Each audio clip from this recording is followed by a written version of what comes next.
Getting you ready for game time. Join me, Sal from Behind the Arc Basketball, as I announce play-by-play. Make sure to smash the like and subscribe, because now we're about to go live. Entering the pregame, we now present Sal from Behind the Arc Basketball.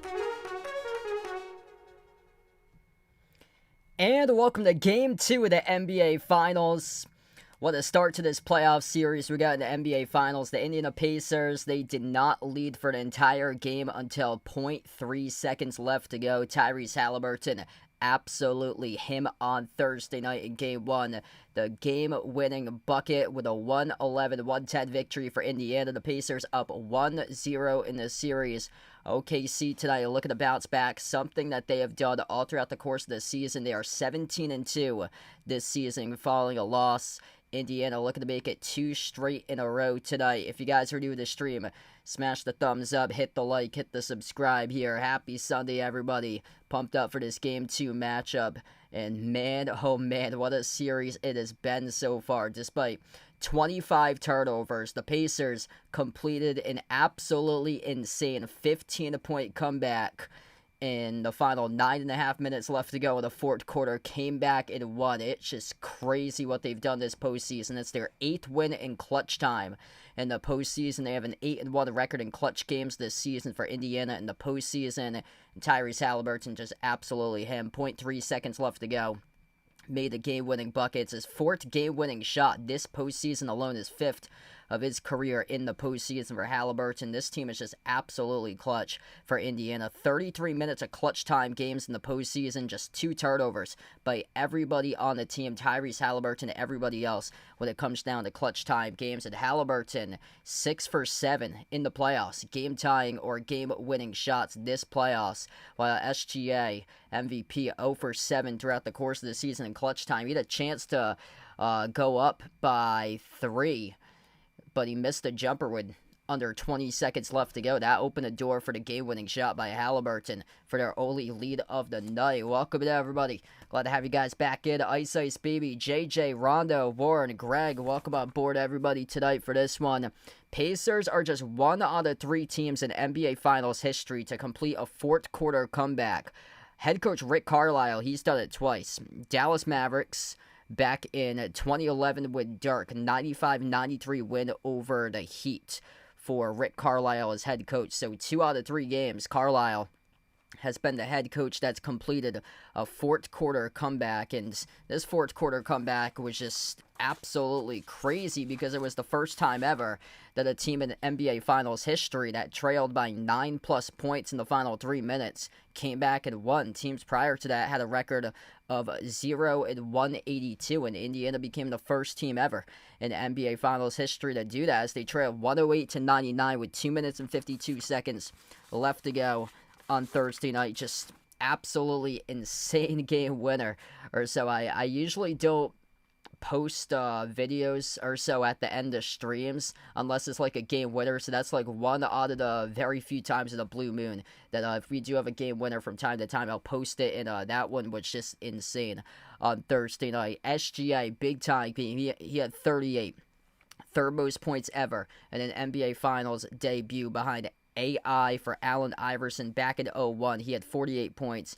And George Mikan, all the way back in 1949, had a 42-point game in the NBA Finals debut very early on in one of the early NBA Finals games in NBA Finals history. SGA ranking 3rd with 38, but at 38 points, not enough. Tough game on the Chet Holmgren. They're going to need him to do something tonight. I was shocked to see he played just 24 minutes, just no impact for him. 6 points, 6 rebounds, and he only had 1 personal foul. Just They have to play Chet Holmgren a lot more. He needs to stop disappointing because he went just 2 for 9 shooting. He had been really, really good throughout the course of the playoffs for him and struggled in game 1, so he needs to be on point for OKC. I'll go over what they need to do, because it's concerning that they lost this game. They had just 7 turnovers. They lost the game with Indiana had 25 turnovers in game 1. Things look really, really good right now for the Pacers, but OKC does have their home crowd behind them. Been their 7th man this season. Caruso's been a 6th man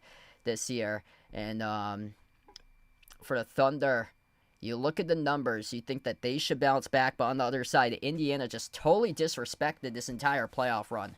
Indiana's an 11.5-point underdog tonight. Like, how is that possible?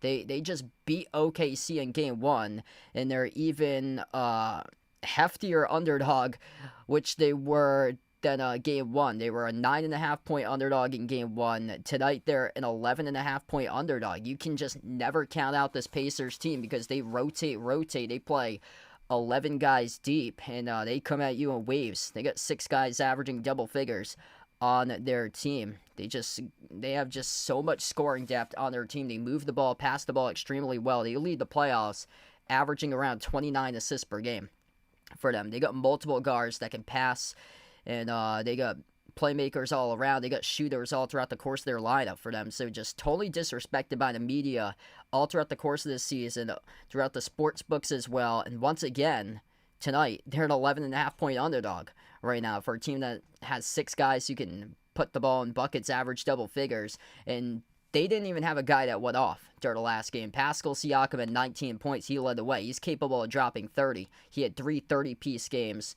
in the last series against the Knicks for him. And it's been showing all throughout the course of the playoffs.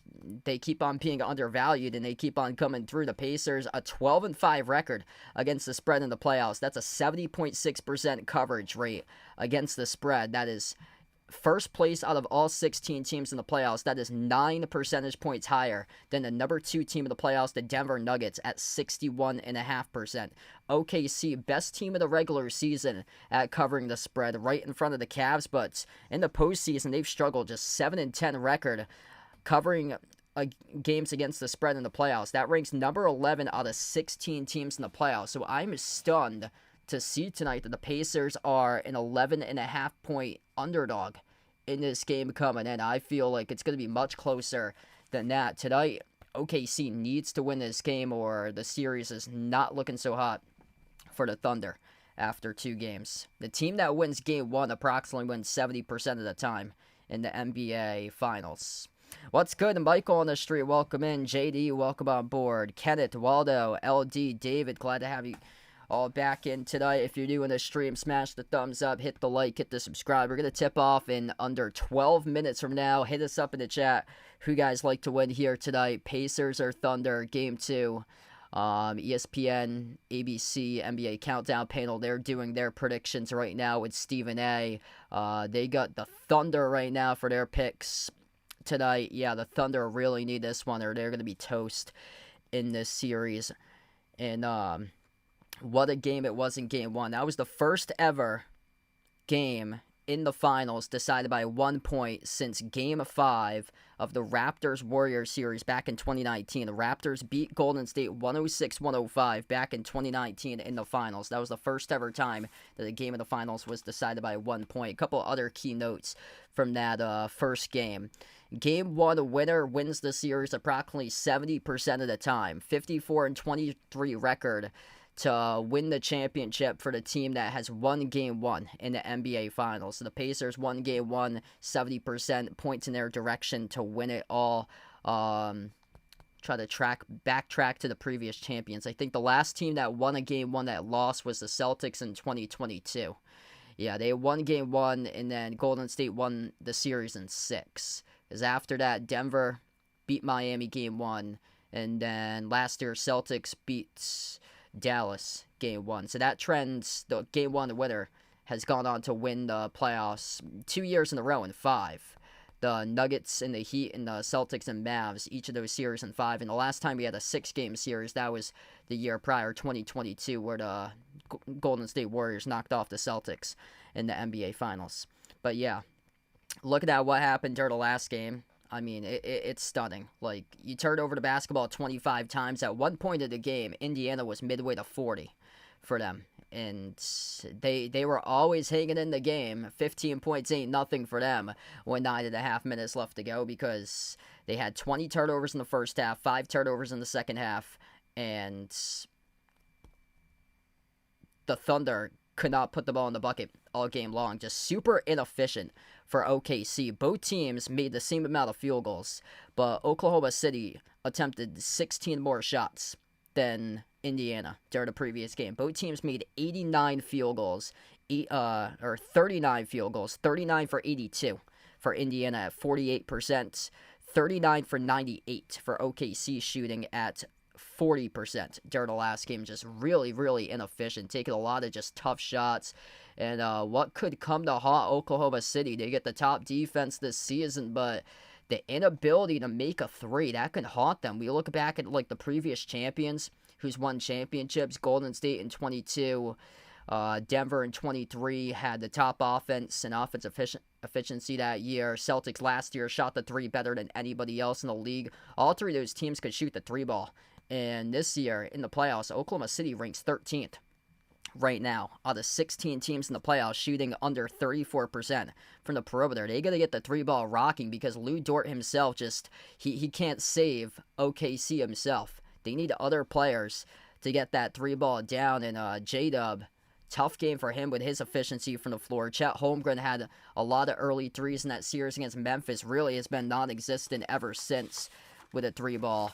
And it's just too predictable right now. Everybody knows the ball is going to SGA. He's going to drive, attack, get into the paint, see if he can put the defense into foul trouble for Indiana. But the problem is, Indiana, they rotate guys in and out. There's no such thing as foul trouble. They commit the most personal fouls out of anybody else in the NBA playoffs, but it doesn't matter because they play an 11-man rotation for them. So it really doesn't matter when they're having guys in and out, since they're the complete opposite from what the Knicks were, with a very, very thin bench right there. And they get the top bench scoring-wise in the entire NBA. What's good, Joe in the street? Welcome back in. Jeffrey, Kenneth, Woody, Logan, David, appreciate you guys for joining back in. Bradley, welcome back in, man. One hell of a game indeed. Welcome back, BD, on the stream for this one. If you guys are new, once again, make sure to smash the thumbs up, hit the like, hit the subscribe, get a tip off.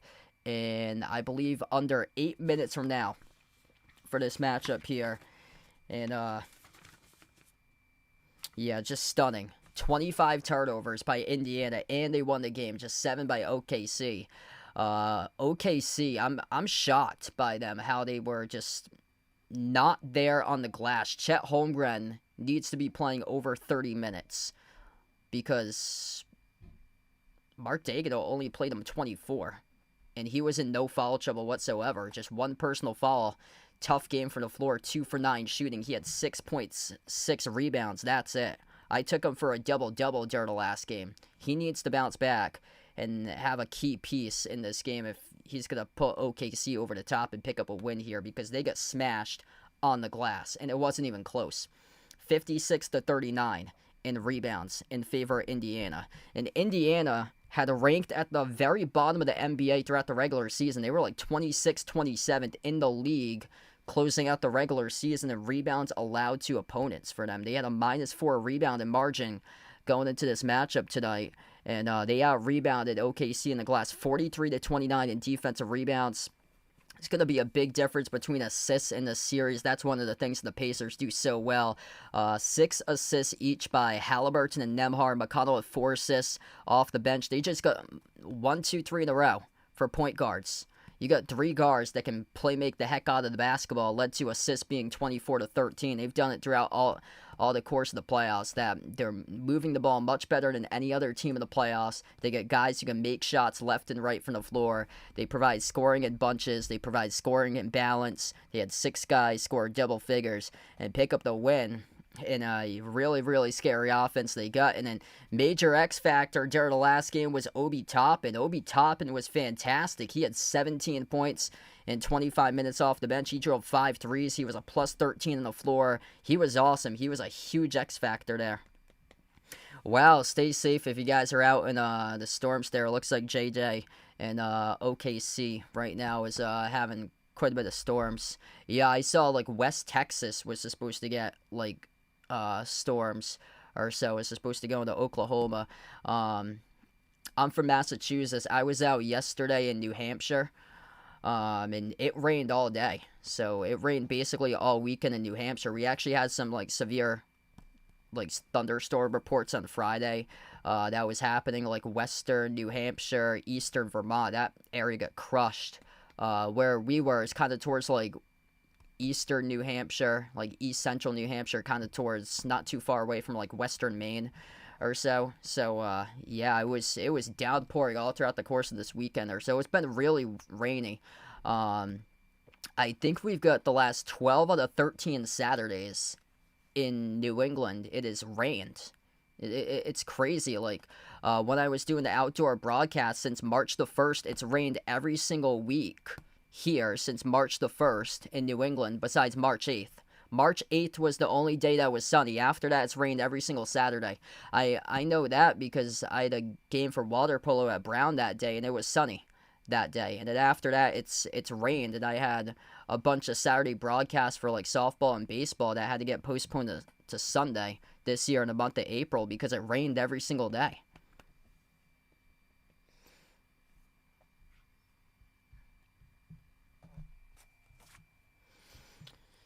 Yep, raining threes for the Pacers. They had, I think it was 19 to 11. They led the three-point count during the last game. Pepe, welcome in. Thanks for joining in, bud. Peace, thanks for joining in on the stream. James, welcome back in, man. Got 100 plus watching right now. Make sure to smash the thumbs up, hit the like, hit the subscribe, get a tip off in a couple minutes from now. I talked about it. Chet needs to start being a factor for OKC to win this game. They need what they were doing against Minnesota in that last series. This is what's going to have to happen. SGA, he needs to drop down to 40 throughout this series. He had 38 during the previous game. If he doesn't drop down 40, no problem, because these guys have to hit their numbers. SGA is going to need at least 30, but recommended 40 plus for him. J-Dub, he needs to score at least 20 for him. He had 18 during the previous game. Chet Holmgren, he needs to record 15 plus for him. He had just 6. That was an issue. Caruso needs to score 10 plus points. He had 11. Because that's 4 guys that I mentioned to reach double digits. SGA is going to overpower everybody because he's going to have like a bunch of 30 plus, 35, 40 point games in the series. But on the other side, the Pacers are capable every single time. You get 6, 7, 8 guys that can go off, score at least 10 every single game. It was Obi Toppin who had 17. Might be during this game or the next game. Benedict Mathurin, he can go off and drop down 15. McConnell, he can go off. He can score at least 10. Like, they got so many different guys. Never mind guys that can pop off or 30 from time to time, like Siakam and Halliburton. So, just so many different guys that can put the ball into the net. That makes them just so lethal in this playoffs. I'm going to get to my top 5 picks of the night right here. This is what I like for tonight. Kept it on the low end.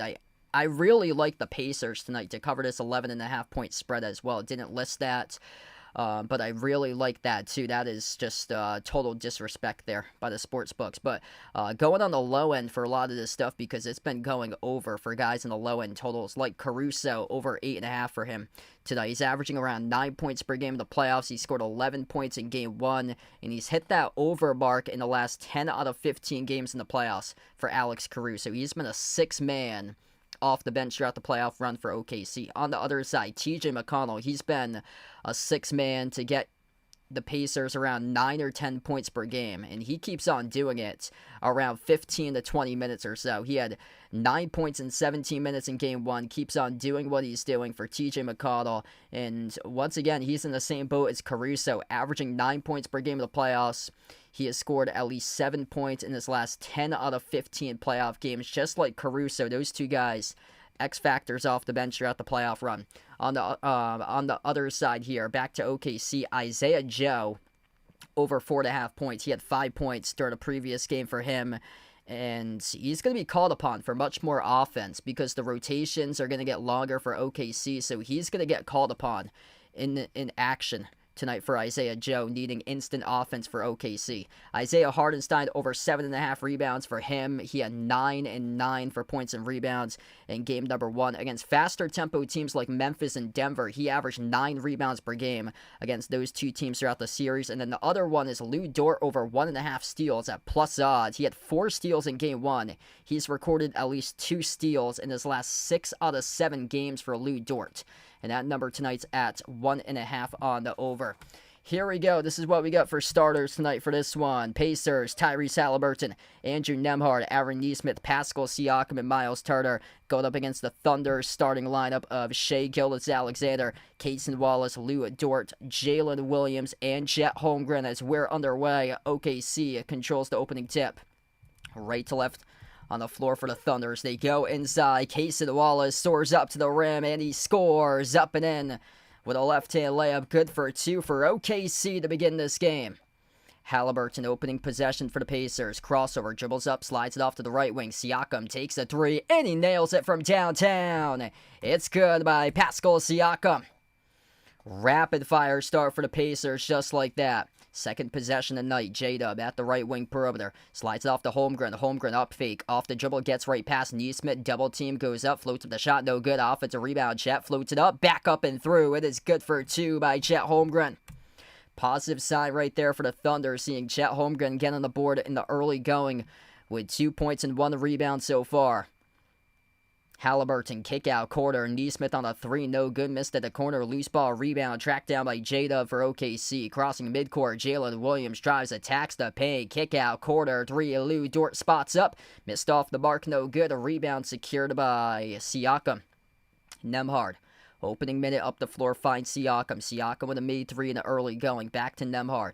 Nembhard towards his right, off the dribble, finds Turner.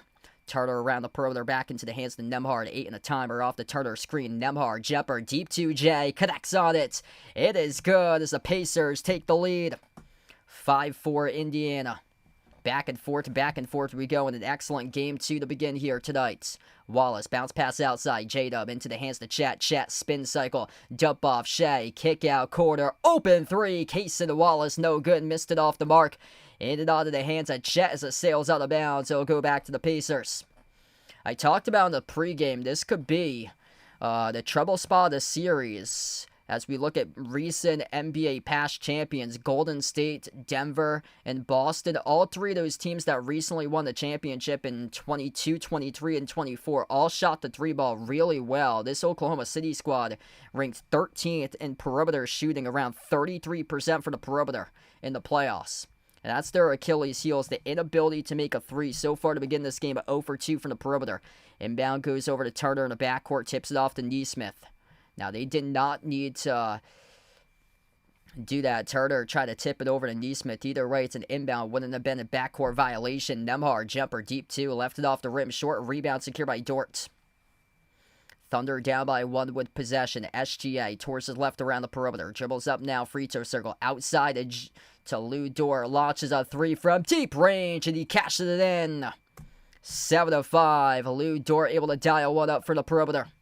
Miles Turner on top, takes on Holmgren. Turner, lob out to the low block into the hands to Siakam. Siakam backs his way in a mismatch, working on SGA underneath, kick out, quarter. That pass sailed out of bounds right into the third row of the seats as a turnover charge to Siakam. Yeah, he just got rattled there in that possession, and instead he should have tried to lay it up, and then he decided it would have been a tough shot because he was kind of like parallel right next to the backboard where he was standing, like the very, very low baseline or so for him. So the Thunder will have this basketball.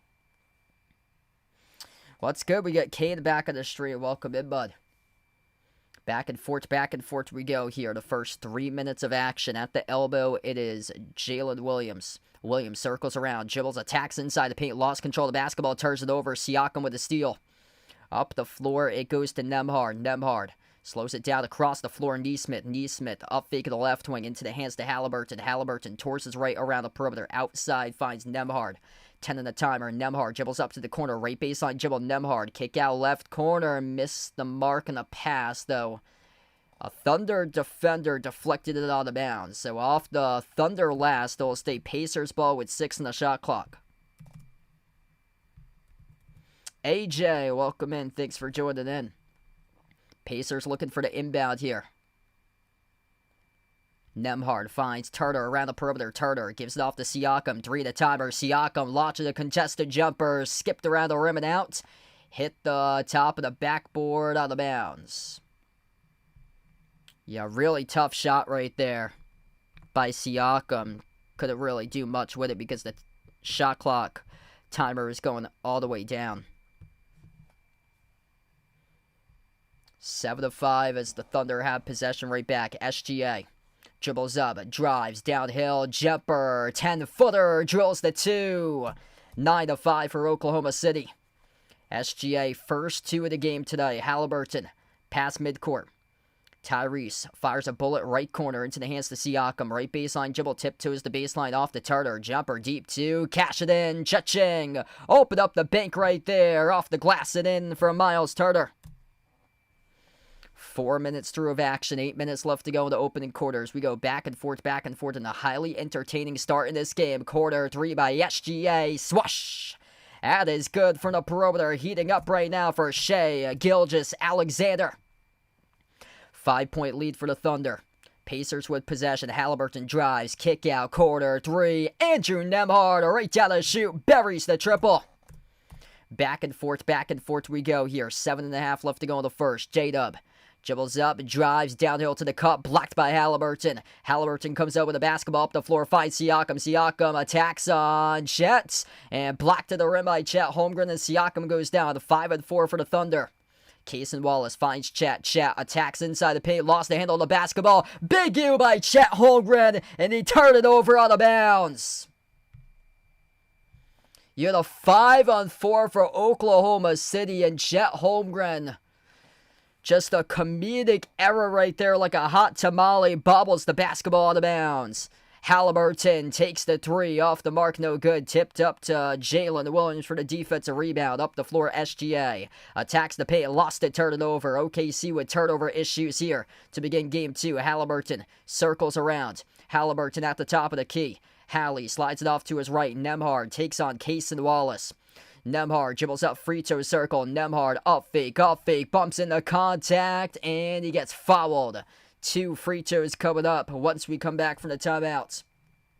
6:40 left to go in the opening quarter right now. 12-10 as OKC leads in a back and forth battle to begin game 2 action. Wow, what a start tonight. If you're new in the stream, smash the thumbs up, hit the like, hit the subscribe to the first time out. OKC, much better game of the glass here in game 2 to begin. 5-2, but turnover issues. It's been a problem so far for them. 3 turnovers in the early going for OKC. Pacers, who had 25 during the last game and had just 5 in the second half with just 1 turnover so far. Much better game for them because they were all over the place. I think they had 9 turnovers in the opening quarter in game 1, so they've settled it down a ton. And we haven't seen much ball pressure being displayed tonight by OKC compared to what they were doing in game 1. Pacers doing a good job spreading around the floor. 5 by Nembhard. Nembhard will have 2 free throws coming up at the line, so great start for him so far. 3 by Siakam, 2 by Turner. Halliburton with 2 assists. Thunder, led by SGA. He's got 5. 3 points by Lou Dort, 2 each by Chet and Wallace. Yeah, what a start in this game. If you like games that go back and forth, this is a really good one to begin right now.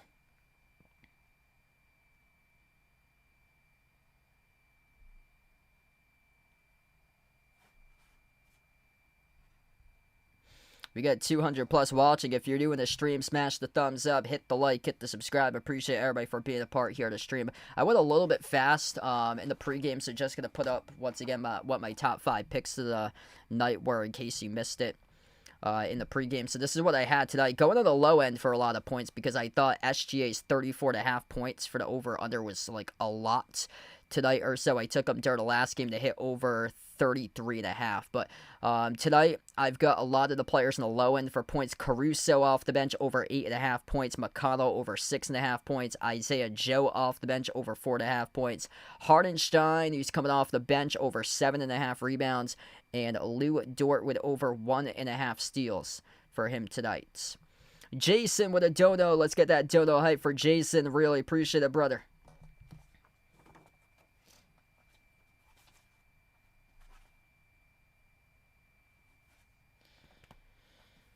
What a start to the finals. These two teams have been the best two teams by far since January 1st. Top two teams in the NBA, winning percentage-wise, since January 1st. Yeah, there always seems to be that team that struggles in the first part of the season that, like, finds a way to make it to the finals from time to time. I remember, I think it was like 5 or 6 years ago, the St. Louis Blues for hockey. They were the worst team in the new year, and then they completely turned it around. They won the championship over the Bruins that year. The Celtics were, I think they were like 16-18 or something in 2022, and then they finally clicked. Ime Udoka was the head coach that year, and they went all the way to the finals. The Pacers were 10-15 to begin the season in their first 25 games to begin this year. They were around the 10th or 11th place mark in early December for them. Wow, that's crazy. Tyrese Haliburton, first player since 1997 with 4 game-tying or go-ahead field goals in the final 5 seconds left to go. He ties Michael Jordan on that list. That's the only 2 players to do so in the playoffs. First free throw is missed by Nembhard at the line. Second shot here by Nembhard is good. Nembhard with a quick 6 points to begin this game right now. OKC with possession, right to left on the floor. First time on the floor tonight for Isaiah Hardenstein, number 55, is SGA, J-Dub, Hardenstein, Lou Dort, Cason Wallace. SGA towards his right at the Paycom Center logo. SGA dribbles up, drives on Mathurin. First time on the floor for him, too, alongside Obi Toppin. SGA puts up a tough shot, and he gets fouled by Benedict Mathurin going up on a jumper. 2 free throws coming up here for Shai Gilgeous-Alexander.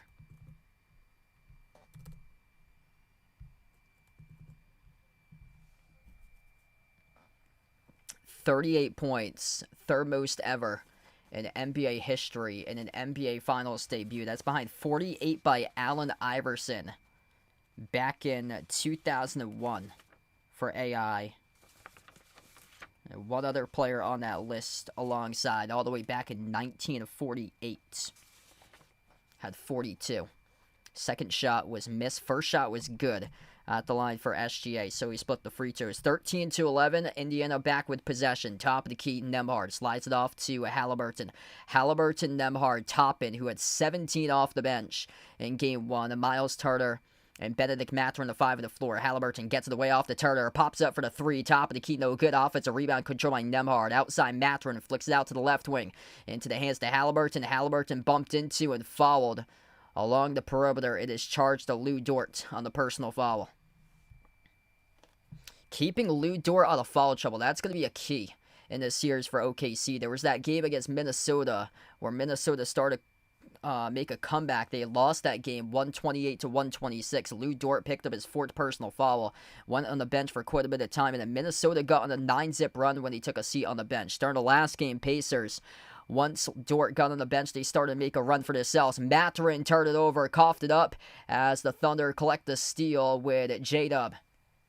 Pass midcourt with SGA. SGA bursts the speed off the dribble. Attacks inside the paint. Quadruple team. Dump off underneath into the hands to Wallace. Wallace fumbles the basketball towards the baseline, out of bounds. And according to the refs, Indiana touched it out of bounds in the baseline there.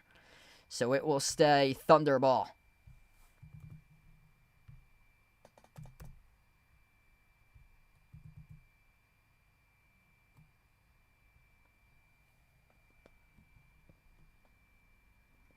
Caruso checks in for the first time tonight. Been a 6-man factor throughout this playoff run. J-Dub. Look at the inbound. It slides it off to Hardenstein at the corner. Hardenstein. Bounce pass. Finds SGA. Kick out corner. Caruso takes on Toppin. Step back 3 from the corner. Caruso off the back room. No good. A rebound secured by Haliburton.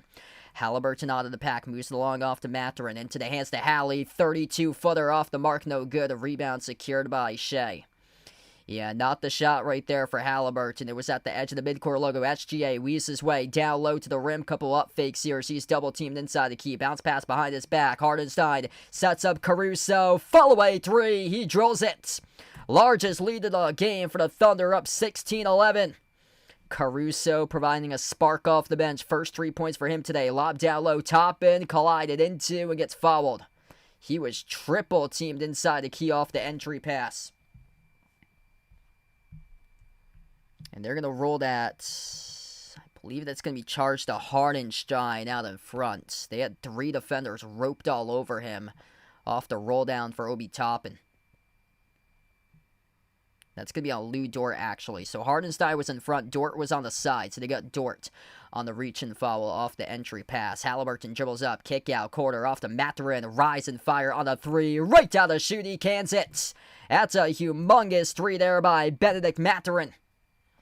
Wow, this is a good stroke there from the perimeter by him as well. J-Dub dribbles up at the elbow. Slides it over to his right to Dort. Lobs it off to Hardenstein. Hardenstein at the top finds Dort. Dort takes a 3 straight away off the back rim. No good. A rebound secured by Turner. Tough game so far from the perimeter, where it doesn't feel like they're shooting 3 for 7 right now. It feels much less than that. That Caruso 3 was big, though. Turner pops up for an open 3. Left it off the rim short. Caruso with a defensive rebound.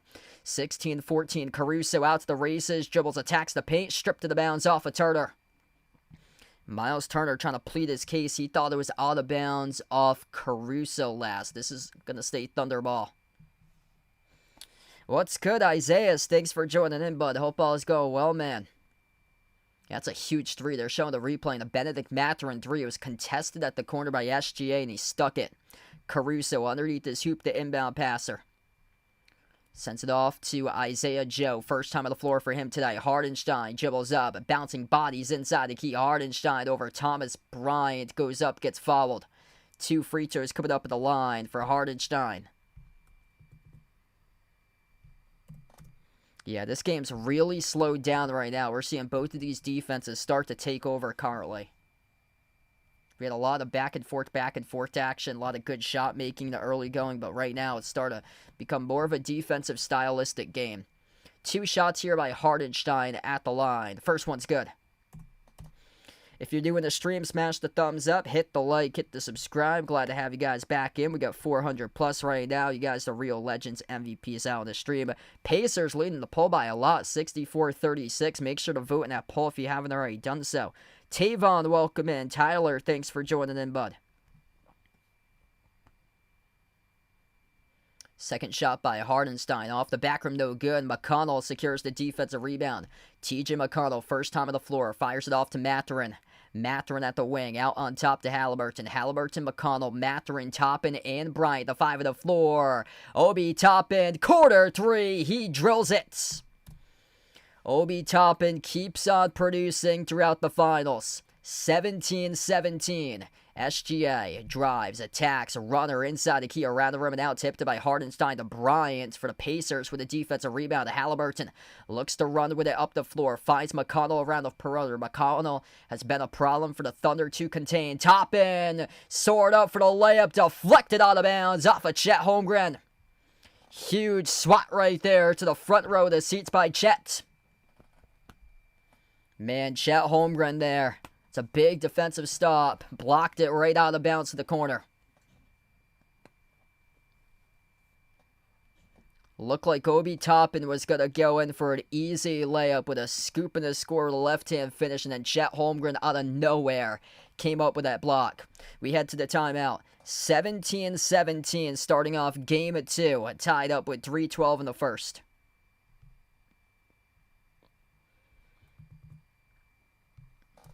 What a start in this game so far. Obi Toppin, instant bench production. Thunder with just 4 points combined off the bench. Caruso with a 3. Hardenstein with a free throw with 1.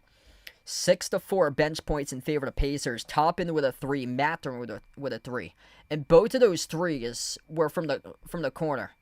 Like, massive threes contested from the corner. It's just the Pacers got so many elite level shot makers for them. Pacers are 4 for 10 right now from the perimeter. Nembhard with 6. Siakam with 3. 2 by Turner. Halliburton's yet to score. 3 assists, 2 rebounds in the block for Halliburton. Neesmith's yet to score. No points tonight for Neesmith. OKC. SGA has 6. Lou Dort with 3. Caruso off the bench with 3. 2 each by Holmgren and Wallace. And Hardenstein has a free throw. OKC's 3 for 7 from 3. That's not bad. 43% from 3. That's not bad. It seems like they're worse. It seems like because a lot of their shots were bricked early on. I think they started off like 1 for 3 or 1 for 4 from 3-point range. But Caruso nailed a big-time 3 for him. Lou Dort made a 3. And SGA, he had a 3 early on in this game. I got the Thunder winning this one. Yeah, if the Thunder don't win this one, they're going to be toast in this series. Especially with all the home court that they've had this year. Honestly, wouldn't shock me if the Pacers win this game. Like, the Pacers have been disrespected so many times all throughout the course of the season. Like, I couldn't believe I saw that they were an 11.5-point underdog tonight. They have just so many guys that can put the ball into the bucket and score. Whereas for OKC, you need Shea to drop down 30. You need 20 out of J-Dub. You need 15 out of Chet Holmgren. You need Caruso to score 10 for him today. If OKC doesn't win this game, then it's not looking good for them to win the finals. Yeah, this Pacers team, just you can never count them out. Ice Ice Baby with the memberships. Let's get that member hype for Ice Ice Baby. All right, so welcome to the memberships. We have Kenneth. See if I can add these in during a timeout.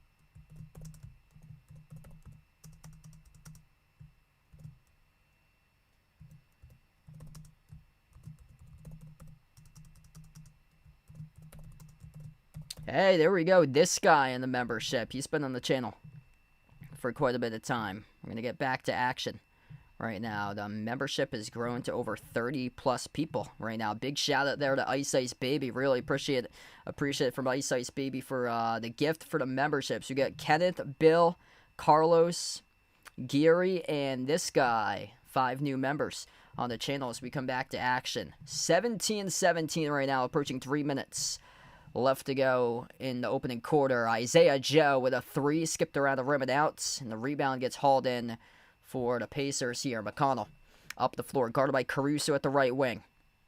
Bounce pass outside off the top, and Toppin with 3 on the board so far for him. Halliburton jacks up the 3, right down the middle, delivers. Nothing but net for Hallie. The Pacers take the lead. That was a great shot there by Halliburton. 5 for 11 from the perimeter. Joe, backdoor layup, scores. Up and off the backboard. Crashed right into Chet Holmgren, but finished right there. Up and in for 2. Halliburton slows it down for the Pacers. 2.5 left to go in the first. Dribbles up to the free throw circle. Halliburton jumper, no good off the mark. Holmgren with a defensive rebound. SGA, past midcourt. SGA weaves up to the free throw circle. Outside of Holmgren. Up fake. Gets past McConnell. Takes the 3. Makes the 3 from downtown by Chet Holmgren. It is raining 3s in this game right now. Left baseline dribble. Toppin goes up. Bumped into and fouled by Hardenstein here. So the clock will stop. Man, both of these teams stroking it well so far in this game. Joe with a tremendous backdoor wraparound layup, crashed into his own teammate Holmgren. That should be a 2. Yeah, that's going to be a 2 actually by Chet Holmgren. His front foot was on the 3-point line, so they gave it a 2. 21-20. They gave that shot a 2 by Chet Holmgren. Front foot was on the 3-point line, left foot behind. McConnell, top of the free throw circle, dribbles up, kick out, quarter. Nemard with a 3 off the rim. Short Joe with a defensive rebound. Isaiah Joe, all it takes is just 2 or 3 buckets, depending on if he makes a 3 in one of those 2 buckets, to go past his player prop. Joe, coming off the screen, took the 3 off the back rim, no good, stuck at 2 points currently. 21-20 is what we got right now. McConnell outside, 3 in the air, missed off the mark, no good by Bryant. He's been pretty good from the corner for 3s, but that time took it from the wing. Minute 20 left to go in the first. SGA dribbles up inside the paint. SGA floated the shot off the back rim, no good. A rebound tipped from Siakam off to McConnell. Out of the pack, here goes the Pacers, pushing tempo up the floor. Neesmith missed the 3 up the floor. Holmgren had it ripped away from his hands. Siakam came down with it, but Thomas Bryant got called in the loose ball foul. So that wipes away the putback 2 by Siakam, as Bryant here got called in the over the back. Oh no, he got called in the reach and trying to smash that ball away from the hands of Holmgren. So loose ball foul there, charge to Thomas Bryant. Final minute left to go in the first. SGA. Crossover, dribbles up and drives, kick out to the wing, open 3, Chet Holmgren. He drills it. Bang, a bang from the perimeter by Chet. It's a 4-point lead for OKC. 24-20, that time both of his feet settled right behind the 3-point stripe. 40 seconds left to go in the opening quarter. What a game we've got. It's been raining 3s in this first quarter. McConnell at the top of the key. McConnell crossover, takes on Chet. Jumper, 15-footer, left it short to rebound, secure by Hardenstein. SGA will slow it down. 5-second differential. Shot clock and game clock to close out at the end of the first quarter. SGA shake and bake, able to sidestep and take a 3 off the mark. No good. McConnell battle for the rebound. Bobbled it on the bounce of the baseline. It will stay Thunderball. 16 seconds left.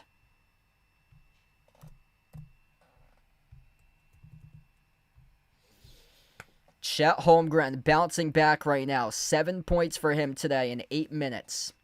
Made his first 3 of the game just a moment ago. That was a great job to play make by SGA. He saw that the box was stacked. Just swung it out to a wide open Chet Holmgren. Chet with a really good start to the playoffs back in April. 4 games against Memphis. He started to tear it up from 3-point range. Chet off the inbound. Takes the distance. Soars up to the rim and scores with a right-hand layup. Chet Holmgren taking over this game right now. He's got 9 points in the first quarter. Final seconds left to go in the first. Nembhard dribbles up at the elbow. Outside Siakam. 3 at the buzzer. Drills it, but it will not count. Release just a split second too late after the horn sounded with double zeros on the clock.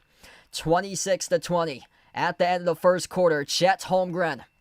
9 points for him. Bouncing back in a big way tonight for Chet. To this first quarter, playing hungry tonight.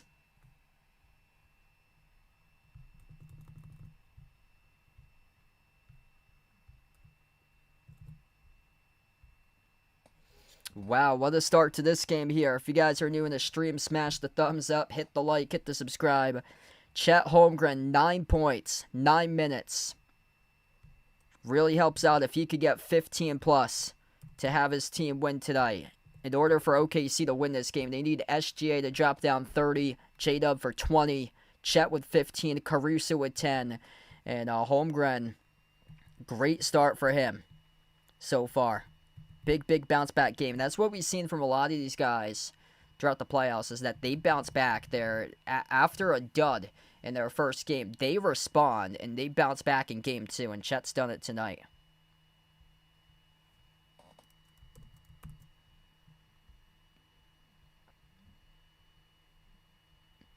When Caitlin Clark comes back, I'll see if I can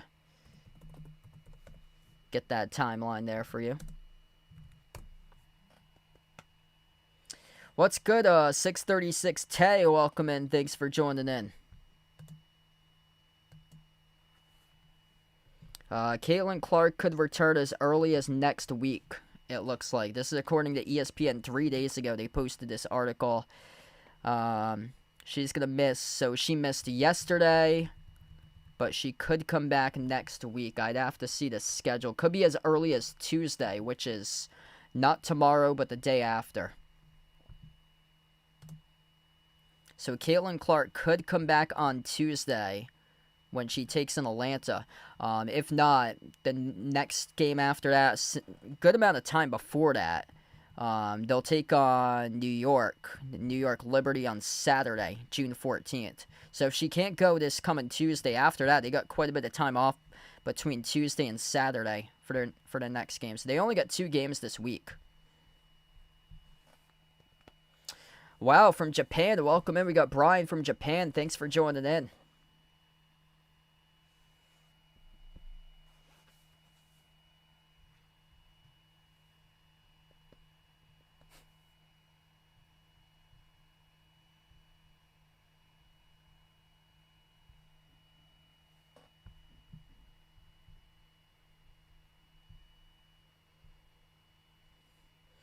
(17-2) for the Thunder this year. When they followed a loss, they've only lost 2 games in a row twice. They haven't lost back-to-back games ever in the playoffs. November 17th, November 19th, they lost against Dallas and San Antonio. They started off the season at 11-2 before dropping those 2 games and going 11-4.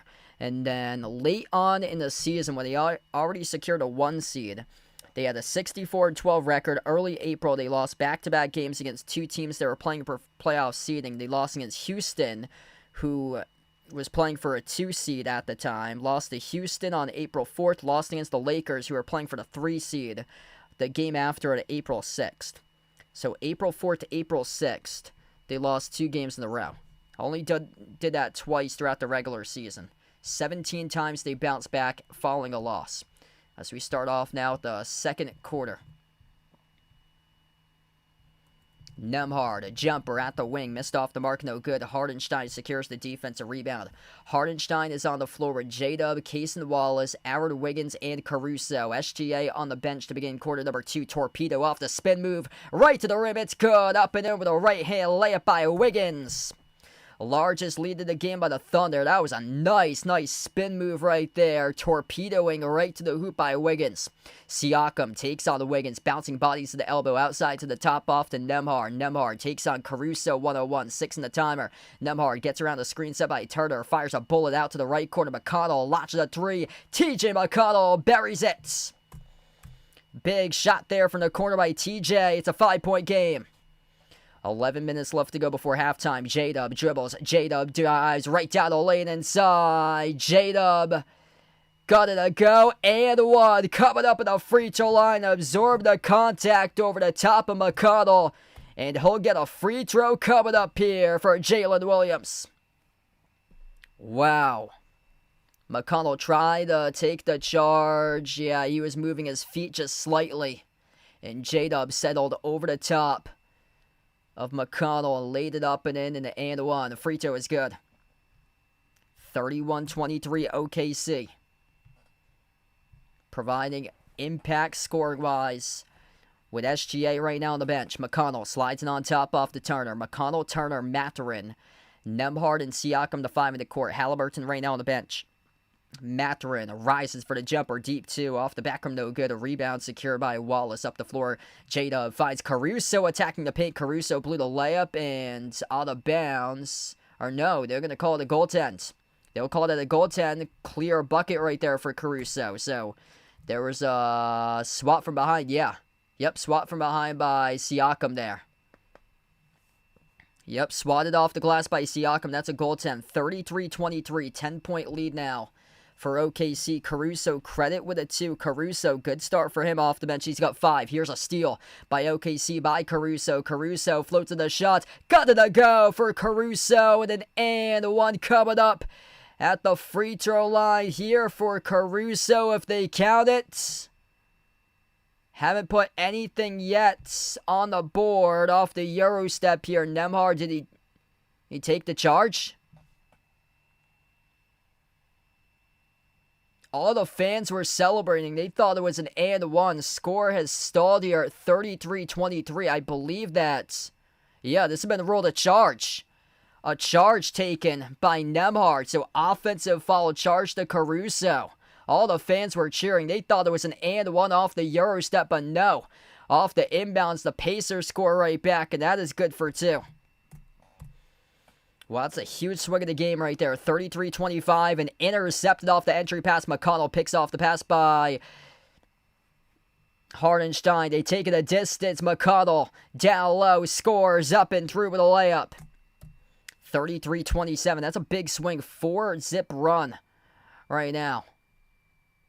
Wow, I thought that was going to be an and one there by Caruso. Quarter three missed off the mark by Caruso. Hardenstein goes up.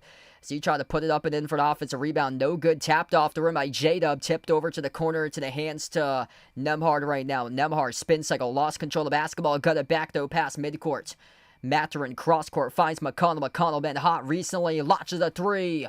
Around the rim and out. No good. Wiggins with a defensive rebound. 9 minutes left to go before halftime. 6-point game right now. OKC limiting Indiana to shoot just 37% for the floor. Jumper deep two. Jalen Williams buzzes it in for the big time. A deep 2J. Timeout by Indiana. 35-27. That was a big time shot right there on an 18-footer. Rising and firing by J-Dub to put his team up by 8. Wow, got some stuff going on right now. We had a goaltends. We had an and one. We had a charge. A couple passes stolen. And then finally a massive, massive jumper there by J-Dub to up the score. Really good balance tonight out of Oklahoma City. 6 points by SGA. Chet Holmgren leads the way. He's got 9. J-Dub with 5. 5 by Caruso off the bench. 3 by Lou Dort, 2 each by Wallace, Joe, and Wiggins tonight. Pacers led by Nembhard. He's got 6. 5 off the bench by Maturin. McConnell with a 3. Toppin has 3. Turner has 4. 3 by Siakam. Halliburton with 3. Neesmith is yet to score. So Neesmith and Bryant, the only 2 guys that's checked into the game that's yet to score. They play in a 9-man rotation for the Pacers. Everybody has scored for Oklahoma City tonight. They played 9 guys. Every single player has scored.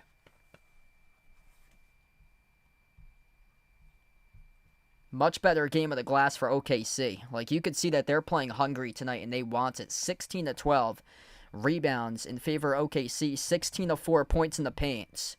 Indiana got their way through the 3-ball tonight. 6 made threes. 6 for 17. Not the best. 35% from 3. 4 for 12 by OKC at 33% right now from the perimeter.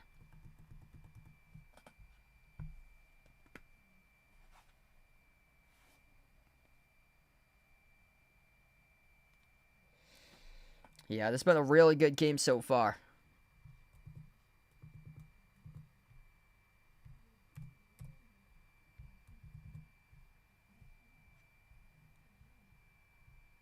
That was really needed for the Pacers. A 4-zip run for them. That honestly, I thought that should have been an and one. I mean, that's a huge swing right there in the game. And then J-Dub answered back with a huge 3. Because they were up by 10 at that point. It was 33-23.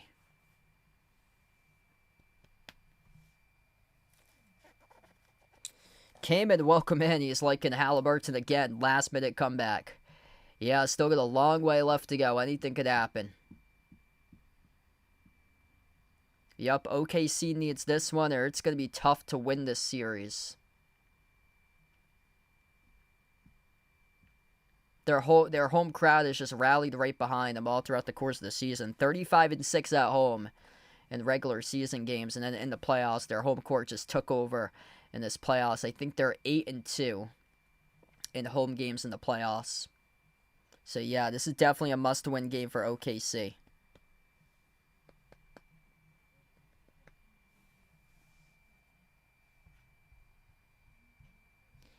We got 400 plus watching. If you're new in the stream, smash the thumbs up, hit the like, hit the subscribe. Hit us up in the chat who you guys like to win here tonight. Pacers or OKC right now. Heavy favorites in the poll going to Indiana, 61-39 currently.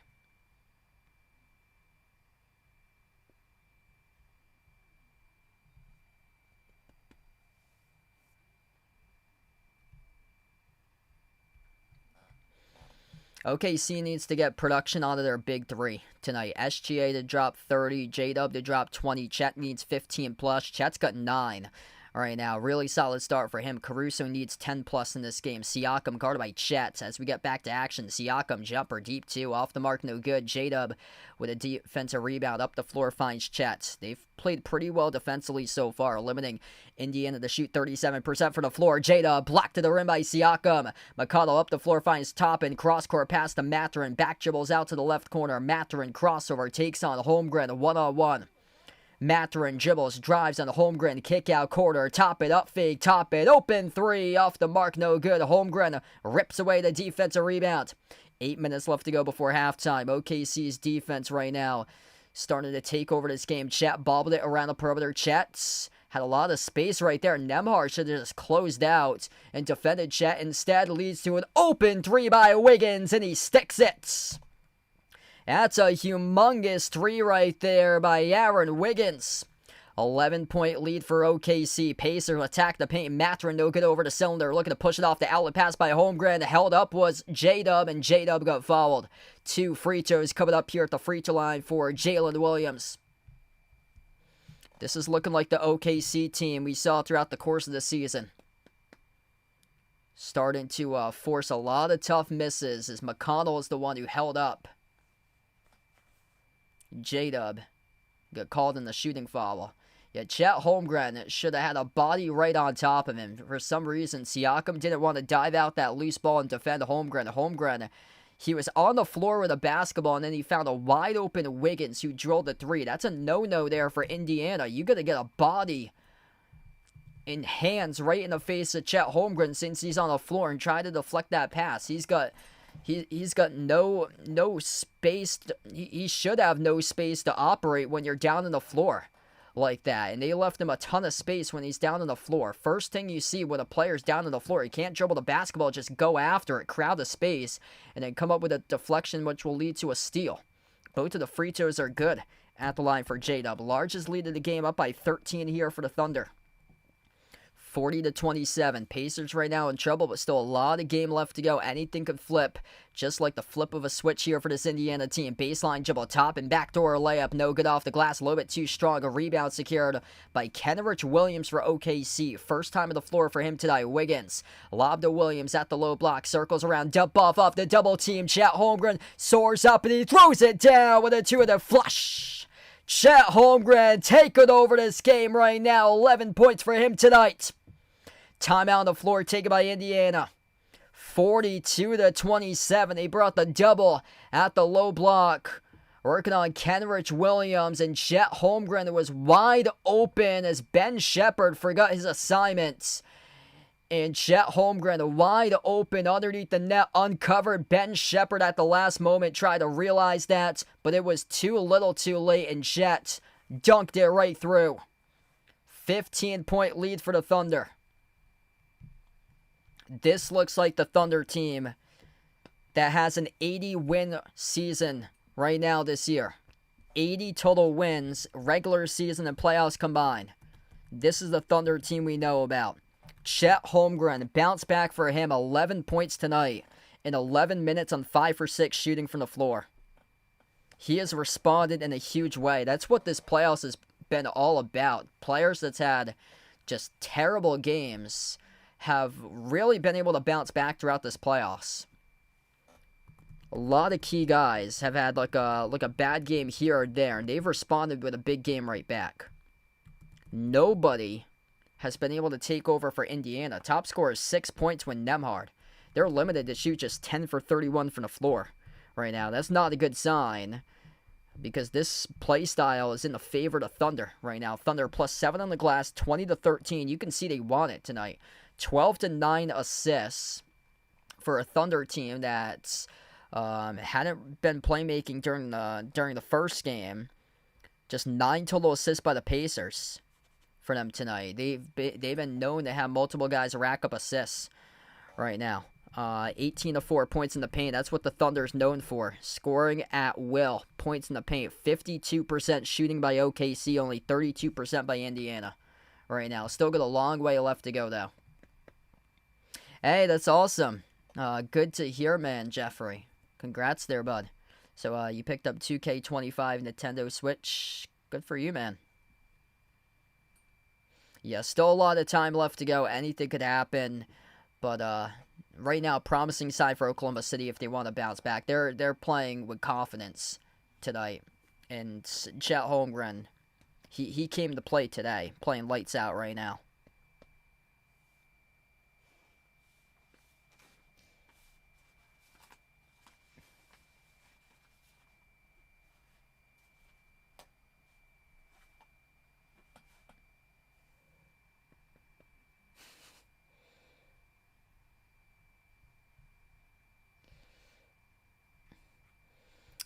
Any tips here by Little Iggy?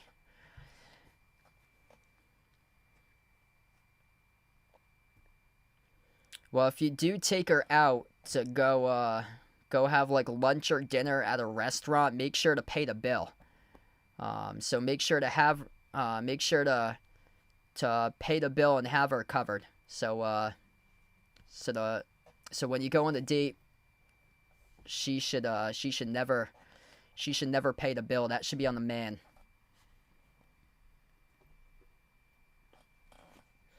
What's good, Rogelio? Welcome, and he's liking the Thunder here to tie up the series.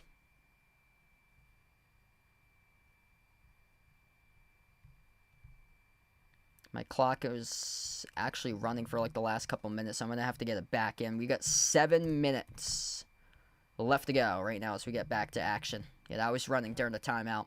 42-27 as we're under 7 minutes left to go here. Topping on the floor with Neesmith turns the corner, drives up and in off the glass, scores with the right-hand layup. It's by Aaron Neesmith, his first basket of the game. 42-29 right now. SGA is on the floor with Chet Holmgren, Aaron Wiggins, Kenrich Williams, Lou Dort. Chet dribbles up, deep two jumper off the rim, no good. Neesmith with a defensive rebound. Neesmith, Halliburton, Mathurin, Toppin, Shepard, deflected on the outlet pass by Halliburton, broke it up into the hands of SGA for the steal. Crossover behind the back. Outside it goes from Williams to SGA.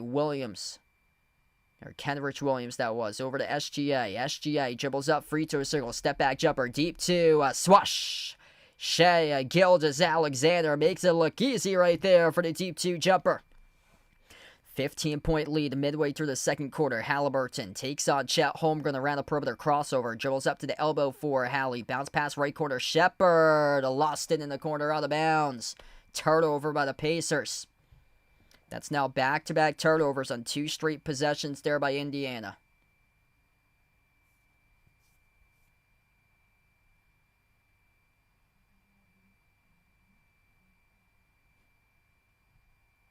Six turnovers now by the Pacers. 5 turnovers tonight for OKC. Thunder with possession. SGA crosses midcourt. SGA dribbles, drives, right down the lane inside to the rim. He scores up and in off the backboard. Plus the and one coming up at the free throw line for Shea Gilgeous-Alexander. 46-29. The Thunder looking to bounce back in a big way tonight. Rallying behind their home crowd right now.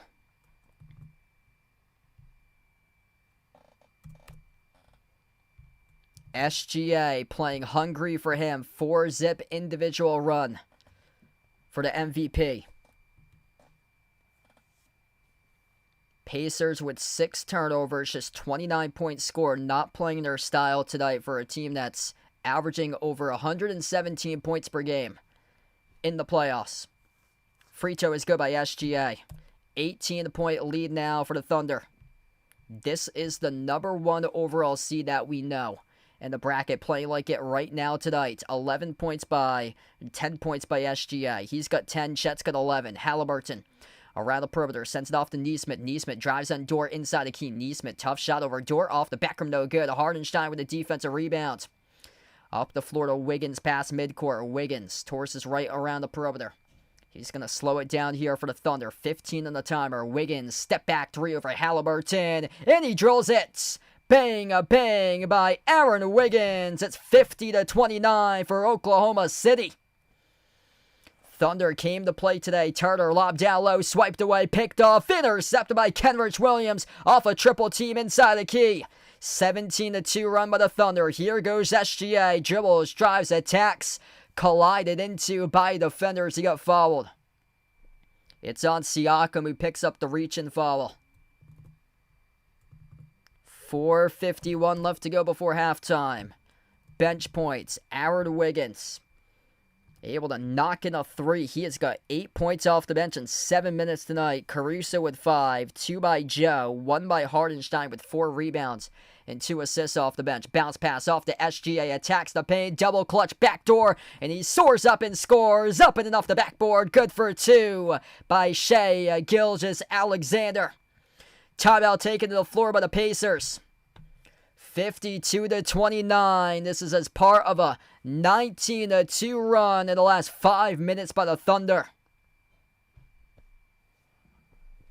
Oklahoma City playing hungry tonight. Right in front of their home crowd. A team that went 17-2. Following a loss, regular season and playoffs combined. This season looking to bounce back right now, and they're bouncing back in a major way in half one. 13 by SGA, 11 by Chet Holmgren. That's a combo of 24 points where the Pacers have just 29 as a team right now.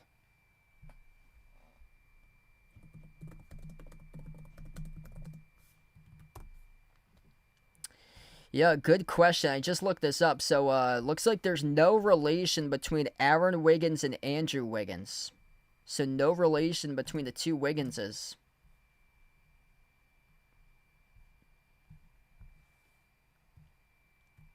All starts with defense tonight. Scrappy Thunder defense, limiting the Pacers to shoot just 33% right now.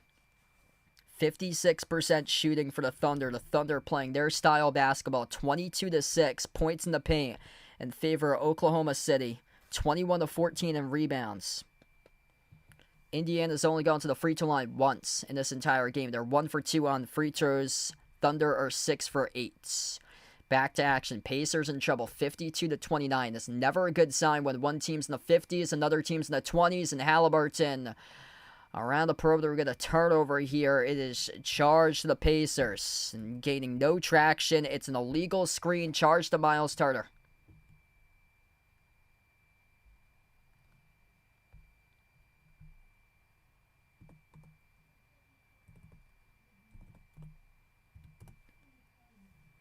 SGA.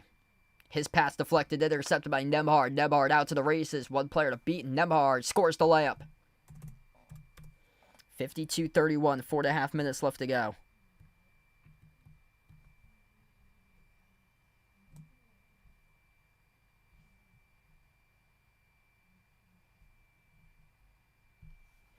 Kenrich Williams puts the ball into the hands to Hardenstein. Hand off to SGA.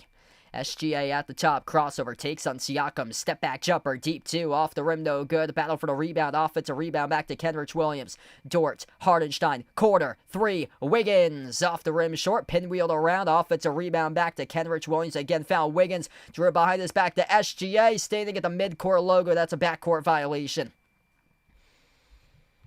That shoot up time off the clock. So if you're the Thunder, even though you didn't score, you have to be pleased about what happened there with 2 offensive rebounds by Kenrich Williams to chew up some more time off the clock. 52-31.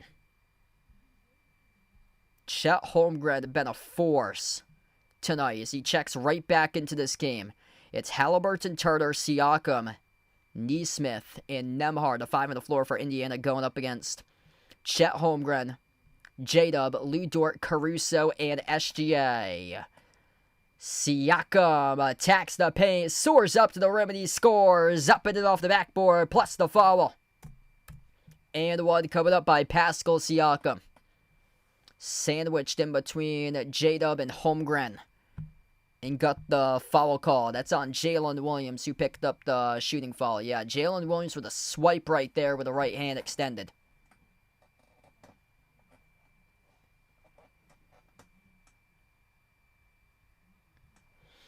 Siakam with 1 free throw.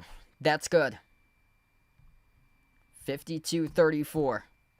Still a long way left to go. Siakam's got 6. Caruso. Pass midcourt into the hands to SGA. Ball got poked loose out of bounds. Last touched off Nembhard. We got 400 plus watching. If you guys are new in the stream, smash the thumbs up here. Hit the like, hit the subscribe. Appreciate everybody for being a part here tonight on the channel. Inbound back to SGA. SGA drives right past Nembhard. Kick out, quarter 3. Chet Holmgren. No good. Left it short off the side of the rim. As Nembhard secures the defensive rebound. Finds Siakam up the floor. Siakam held on to. No call there by the refs. They let him play on. Siakam gets the ball again from Nembhard. Siakam drives, attacks Siakam. Open clearance. And he soars up and scores with a right-hand layup. Things getting interesting right now. Pascal Siakam, individual 5-zip run. Pacers as a team, a 7-zip run last 2 minutes. SGA, drive and dish outside of J-Dub. Open 3, missed it off the rim. A rebound secured by Miles Turner. All of a sudden, Oklahoma City going cold. Quarter 3, here goes Nesmith. Oh, he buries it. Aaron Nesmith, bang, bang. It's a 10-zip run in a 2.5-minute clip for the Indiana Pacers. Timeout on the floor. Take about the Thunder. Anybody's game right now. 10-zip run just like that for Indiana. Pascal Siakam igniting the 10-zip run in transition. Drive and dish out to Nesmith. Bury the corner jumper. It ain't over till it's over. You got to play the full 48. Somebody had posted a couple of days ago, if the Pacers are playing a 40-minute game of basketball, they will be a lottery team right now. I think that was PFT Commenter on Twitter that posted that this Pacers team would be a lottery team if the games didn't last 48 minutes for the NBA. Aaron Nesmith, big 3 from the corner. This is nothing right now for the Pacers. This is a 13-point deficit right now. That's nothing.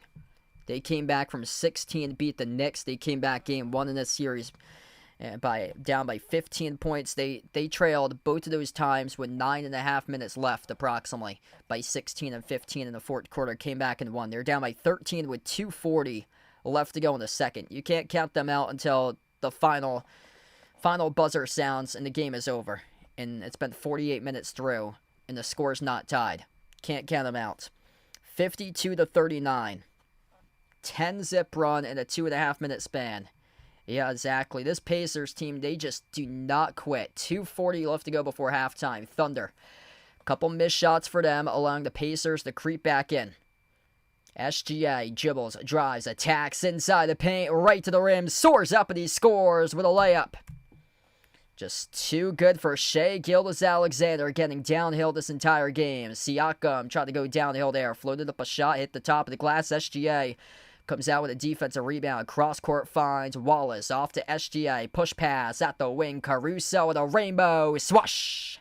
Alex Caruso sizzles the triple. 18-point lead. 5-zip run. Just like that for the Thunder. Caruso's got 8. Nembhard. Ball poked loose out of his hands from behind. Turns it over. Williams up the floor. Finds Wallace. Push pass. Corner 3. Caruso. Bricked off the back rim. No good. Rebound secured by Halliburton. Minute 45 left to go before halftime. Halliburton looking for something. Lobs it off to Siakam. Siakam takes on Wallace one-on-one. Siakam backs his way. Low block. Goes up. Got stripped and fouled here, according to the referees, with a minute 32 left.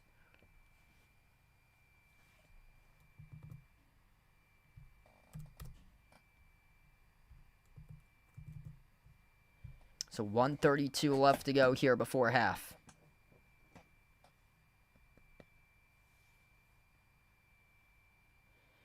Siakam is going to have free throws out of this. So 2 shots here at the free throw line.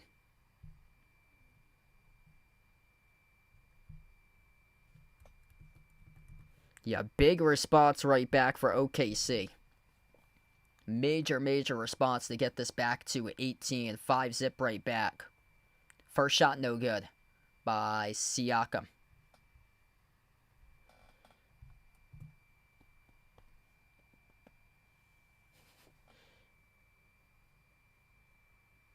Yeah, it's been a crazy game of runs. So what we just saw, 10-zip run by Indiana to the timeout, and then the Thunder right back responding, shutting the door down to the 5-0 run, now 5-1, as the free throw is good by Siakam, made the second one.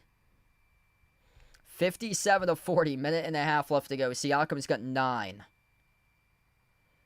J-Dub, Paycom Center logo. Off the screen set by Holmgren. J-Dub dribbles up, drives, attacks, slices the feathers right to the rim, soars up and scores with a left-hand layup. Wow, he was just able to break down the defense right there, put him on turbo for J-Dub. 7-1 run for OKC. Halliburton inside the key, outside Nembhard. Touch pass on top. Nesmith with a 3. Bumped into, no call there by the referees as they let them play on. SGA with the basketball, crossover, gets past Nembhard. SGA dribbles up to his spot, jumper, 13-footer off the mark, no good. A rebound secured by Siakam.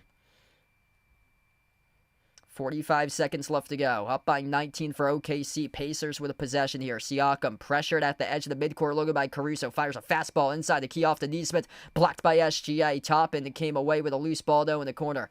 Outside off to Siakam. 5 in the timer. Pressured again by Caruso. 3 in the timer. Step back 3 in the air over Caruso. Left it short. Offensive rebound. Ricocheted right back to Siakam. This game is at OKC. 20 seconds left to go. Halliburton, 5 in the timer. Halliburton towards his right. Halliburton creates space. Halliburton with a jumper. Left it short off the rim. Another offensive rebound to Siakam. 10 seconds left to go. Siakam at the wing. Finds Nembhard. Nembhard attacks baseline. Nembhard bumped into and fouled with 4 seconds. Free throws coming up here for the Pacers.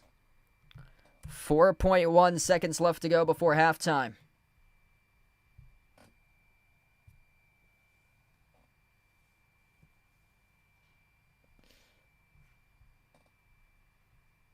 Love's Country Store, wow. Yeah, so up here in Mass, we actually don't have any sort of things called Love's Travel Stop over here in the Northeast. We don't have a single Love's Travel Stop in the Northeast. First one, I think, is when you cross the Mass Pike I-90 across the border into New York. There's finally a Love's Travel Stop over the border from Stockbridge, Mass to, I think it's like Austerlitz and Canaan, New York. The first exit has a Love's Travel Stop. Second free throw by Nembhard. That's good. 59-41. 4 seconds left to go before halftime. Turnover. Charge to Oklahoma City. Jumper to buzzer. Missed off the rim. Short. Grazing it by Nembhard. And we close out go to halftime. It's 59-41 Oklahoma City. OKC determined to even up this series at 1 apiece. The Pacers have gone up 2-0 in all 3 playoff series matchups so far, but Oklahoma City looking to make sure that they respond like they've done all throughout the course of the season. They are 17-2, following a loss this year, regular season plus playoffs. Alright, so if you guys are doing the stream, smash the thumbs up, hit the like, hit the subscribe. Mr. Top's coming up in a little bit from now. Mr. Top's just returned back from his trip to New Hampshire earlier today. Got a good report out of Mr. Top, so that is good.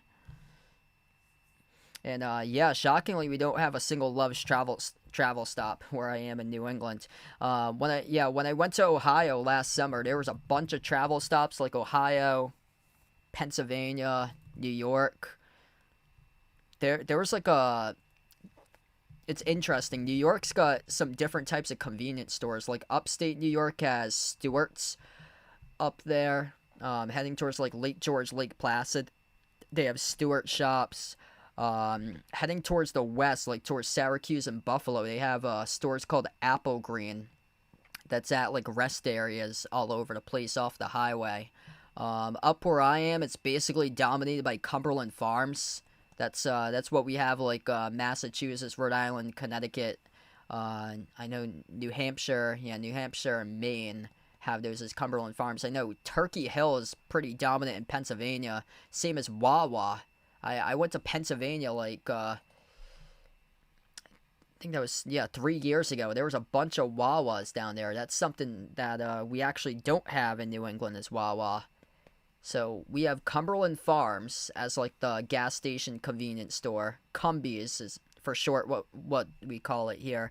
And then if you head up further north, there's a couple in my area. They're called Circle K's, Irving Oil Circle K's. Those are mostly dominated in New Hampshire and Maine. They have Circle K. Yeah, Papa Gino's. We actually stopped there today and took home a sandwich coming back. So Papa Gino / D'Angelo's. So yeah, those were going on I think a couple of years ago. They cut quite a bit of Papa Gino's, D'Angelo's locations, but there's still a lot around. Actually, what I noticed is one of the popular restaurant chains in New England, Uno's. 2 of them closed down or so, because when I was going up to New Hampshire, 2 of those closed down. They had one at the Rentham outlets that they used to have with Uno's, and it closed down. And then they had one on the Mass New Hampshire border, Haverhill, Mass, and that closed down.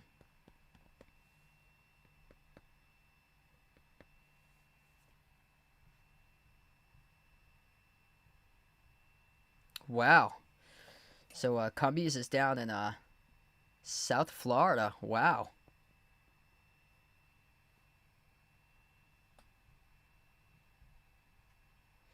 Yeah, Circle K is put at a lot of different locations, because I know they have them at Irving for gas stops called Irving Oil, because they got a. I don't think they put them in like other chains in New England besides if it's an Irving Oil station. What's good, Isaac? Thanks for joining in. Appreciate here for being a part of the stream. Stay safe if you guys are out in any of those storms today. Mr. Fulton Moraz, welcome in, bud. Get the biggest news today. Second place, silver medal, 100-meter dash. Got third place, bronze medal, 200-meter dash at Summer Games. Good for you, bud. That's awesome, man. Keep up the good work there, bud.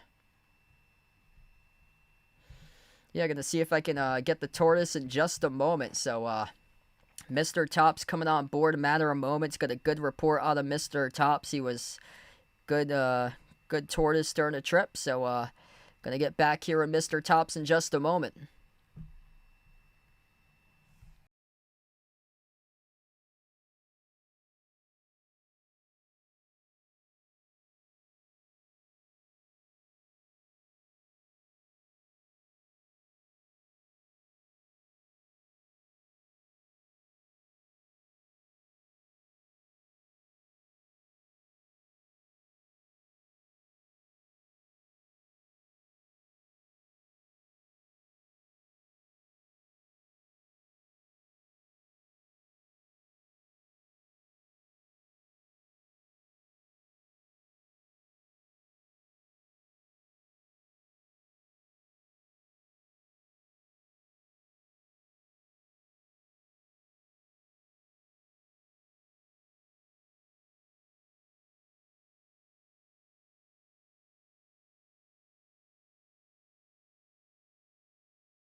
All right, halftime with Mr. Tops here. My tortoise, Mr. Tops, ready for halftime. Here we go, buddy.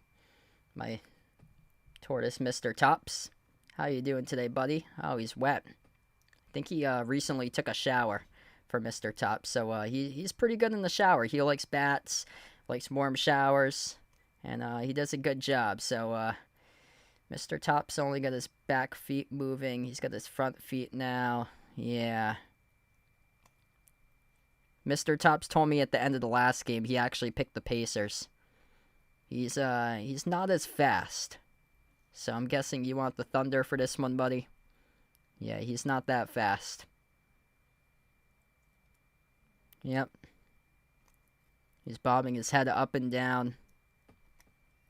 Come on, buddy. Yeah, he's not as fast as he usually is, or so. One after another. Not that slow. Not that fast. Yeah, now you're getting your paws a little bit faster. Any wise words here to the audience, buddy? You enjoyed your shower today? You enjoyed your trip? So what was nice about Mr. Tops is that me and Mr. Tops shared the same bedroom yesterday, didn't we, buddy? Yeah. So what we did is that when we went up to New Hampshire, I put him in my bedroom, closed the door, and he roams around throughout the course of the night, and then he eventually finds a spot in the corner. He usually goes like underneath like a desk or my bed or so, and falls asleep. He actually fell asleep at the edge of my bed where I put my sneakers. It was in the corner next to the wall. He fell asleep and put himself in the corner over there. He loves shoes. So this turtle loves shoes. He loves climbing on boots. And there you go, buddy. Yep, one after one today. It's like you're hiking up Mount Washington. How many lifetime days would that take you there, buddy? Might have to bury himself into the frozen tundra. Poor boy won't be able to make it all the way up there. Any other words for you, buddy? Nah, no more words. Just want to see a good basketball game, don't you? So, yeah, that's my tortoise, Mr. Top. So a lot of clovers, lettuce, romaine lettuce. Sometimes I'll have strawberries from time to time for Mr. Tops. Mr. Tops is coming up on 10 years old. June 30th, 2015 is his birthday. He was shipped via FedEx on a cross-country flight from Arizona to Massachusetts in a FedEx box for Mr. Tops. So we're coming up on 10 years, coming up very soon at the end of this month. We got 22 more days to your birthday, buddy. Good job. So I'm going to put Mr. Tops back, and then we'll be back in a little bit.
All right, so right now at halftime here, 18-point lead. If you guys are new to the stream, make sure to smash the thumbs up, hit the like, hit the subscribe. Appreciate all for being a part here on the stream. Jay Ramirez, welcome back in, bud. Hoping that OKC takes this one. Got no dog in the fight, but yeah, I'm hoping that we could go as long as possible in this series. That'd be awesome if we can make it to like a 7-game series with these two teams. That'd be awesome. Rich and Josie, thanks for joining in. Appreciate it here for being a part on the channel with a sub. Thanks so much. So, Mr. Tops, it's a Dalmatian's Herman's tortoise that he is.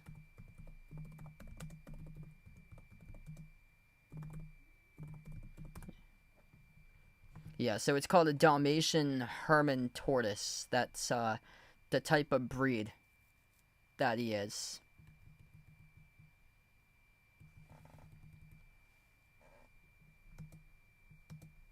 And that's probably as big as he'll get. So it looks like the length is around 6 to 9 inches that they usually get for these types of tortoises. So they're not like the big ones that's like 200, 300 pounds, like the ones that can like barely move. They get put in like the zoo exhibit. Yeah, I went to the Roger Williams Park Zoo a couple weeks ago, and they had these like massive like 200, 300 pound tortoises that were huge, like probably as big as like my probably even bigger than my laptop or so, because my laptop's like 16 inches or so. So yeah, probably even bigger, probably like 20 to 25 inches for those tortoises. Those tortoises are huge.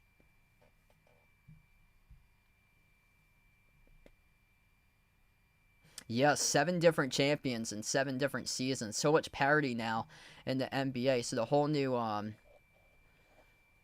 whole new collective bargaining agreements doesn't allow for like super teams and stuff like back in the 2010. So it's the complete opposite from what we saw with like Golden State and Cleveland, battling it out constantly in the playoffs throughout the 2010s. I actually like it. Gives a lot more teams a chance. What's good, BFD? Thanks for joining in. Yeah, that was awesome. We got over 50,000 people during the last stream. That was incredible. Michael, welcome back in, bud. Wow. Drizzo pointing out there's a tornado outside of Oklahoma City. Gee. Yeah, I wonder if that would affect the game. There was an SEC tournament. This had to go back, I think, like late 2000s. And I think it was in the Georgia Dome SEC tournament. And there was a tornado that was going on while the game was going on. And then there was like a game-tying shot during, it was a college basketball game in an SEC tournament game, game-tying shot that forced the game into overtime. And since that game went into overtime, it saved like hundreds of thousands of people's lives because there were thousands of people packed in that arena, and the game went on for extra time.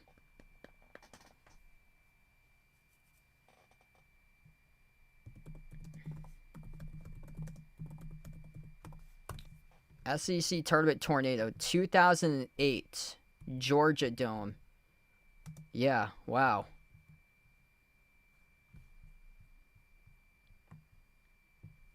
March 14 and 15, Atlanta, Georgia tornado. In EF2, tornado struck the Georgia Dome. In a game, it was Georgia and Alabama in the SEC Tournament. They were in overtime.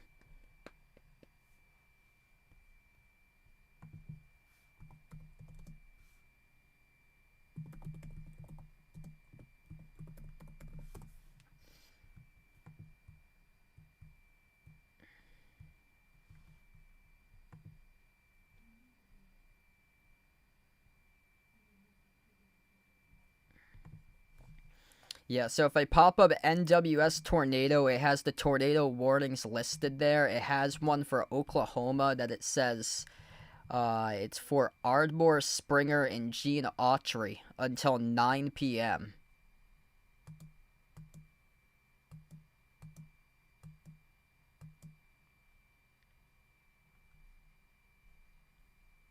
Yeah, there was one that expired around 7:30.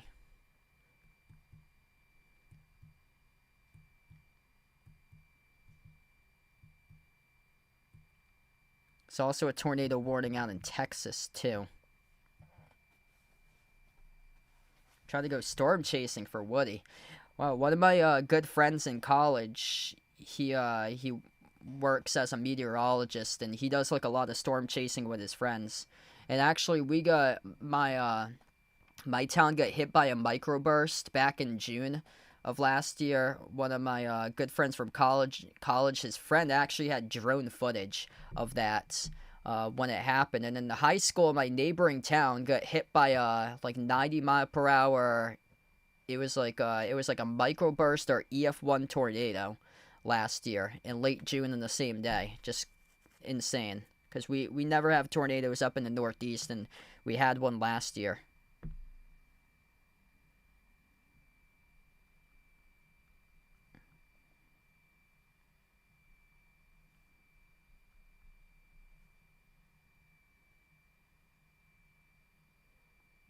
Yeah, that's an hour 27 south.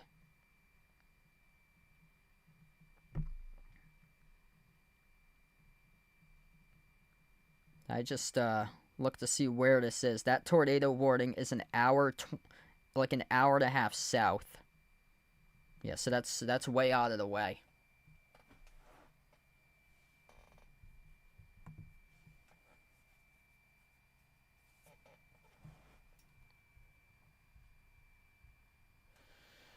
All right, so here we go. Back to action. Start to the third quarter. If you guys are new in the stream, make sure to smash the thumbs up, hit the like, hit the subscribe. Right to left here for the Pacers. Siakam moves it outside to Turner into the hands of Nembhard. Nembhard dribbles up to the left elbow and quick reach and fall. Charge to OKC to begin this third quarter.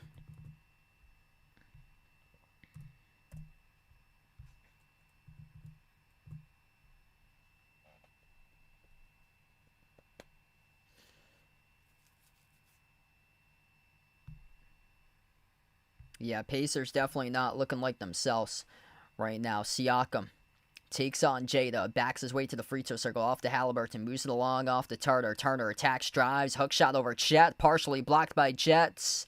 Chet gets called, though, on the shooting foul. Miles Turner, 2 shots here coming up at the line.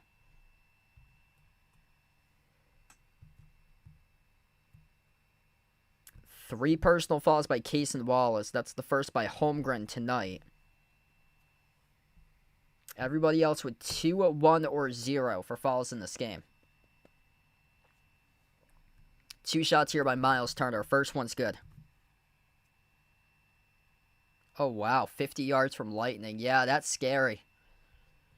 Because if you're even closer, like 10 yards away, like the electric shock can actually, like, you can actually probably, like, be sent to the hospital for that. Second one was good. 59-42 as he split the free throws at the line. Thunder with possession. Jalen Williams dribbles up free throw circle outside Holmgren. Holmgren takes on Turner. Holmgren spin cycle. Holmgren over Turner. No good off the mark. Turner collects the defensive rebound. Pacers start to play with physicality right now, defensively wise, to begin half number 2. Halliburton slides it off to Turner. Pops up for the 3. Rainbow and a shot missed off the mark. No good. Long rebound out of the pack by J-Dub. But before that, the Thunder commit their third foul of this quarter. So off the loose ball, this will stay Indiana possession.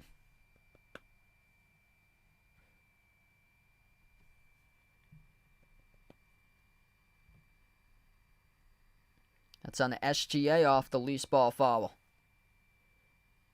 Inbound off to Halliburton. Halliburton moves it off to the corner. Siakam, bounce pass, jumper, Turner, swoosh. He drills it inside the key for 2. Peso, welcome in. Thanks for joining in. SGA at the top. Dribbles up, slices defenders, attacks inside the paint. Kick out corner. J-Dub, open 3, right down the chute, delivers. That is good from downtown by Jalen Williams.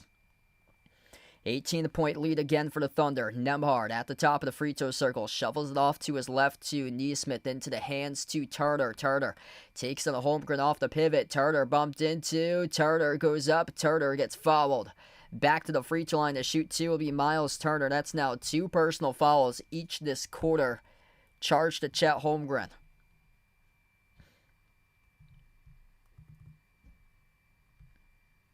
So that's now 4 as a team right now for the Thunder, and we're barely a minute and a half in this third quarter right now.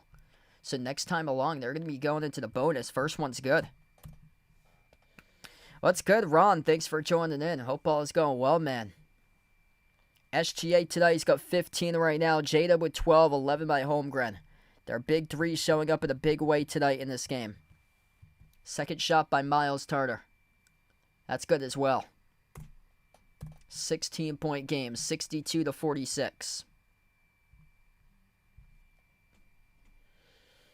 Thunder with possession, 10:20 left to go in the third. SGA at the top of the key, away from the basketball. Pacers pick up a foul. Yeah, this is getting really choppy right now. This is now a combined 5 fouls in the first minute and 45 seconds to begin this third quarter. 4 by the Pacers, 1 by OKC. That was on Halliburton, well away from the ball. Bounce pass off to Wallace. Wallace dribbles up, jumper, drills it. 18-point lead again, 64-46. Good balance tonight by Oklahoma City. Case and Wallace up to now 4 points for him tonight.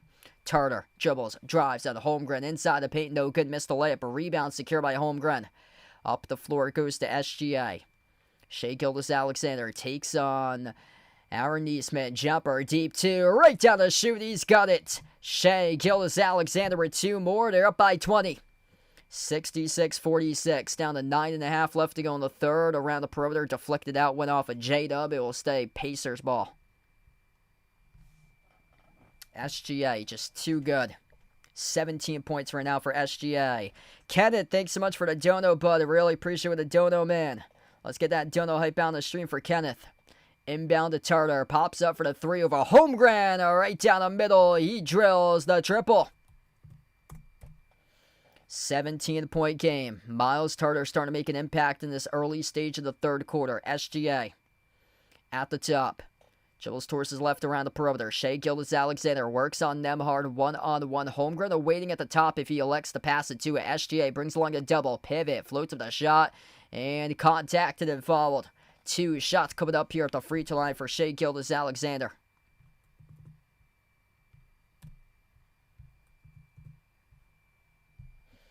Man, this third quarter is going to go by snail rate right now.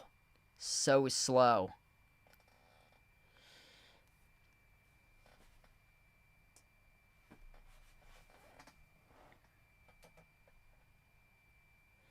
SGA with 17. He'll have 2 free throws here at the line. The first one is good.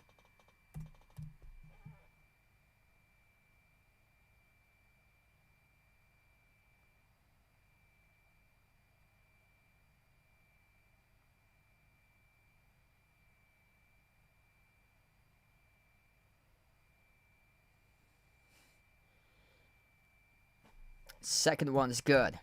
This has been the range throughout, like, most of this game has been between, like, 17 to 20 to start off this quarter. 8 for 10 at free throws for OKC. 7 for 11 for the Pacers right now. Tartar. Handoff. Halliburton down by 19. Halliburton, his pass broken up in the corner out of bounds. It will stay Pacers ball.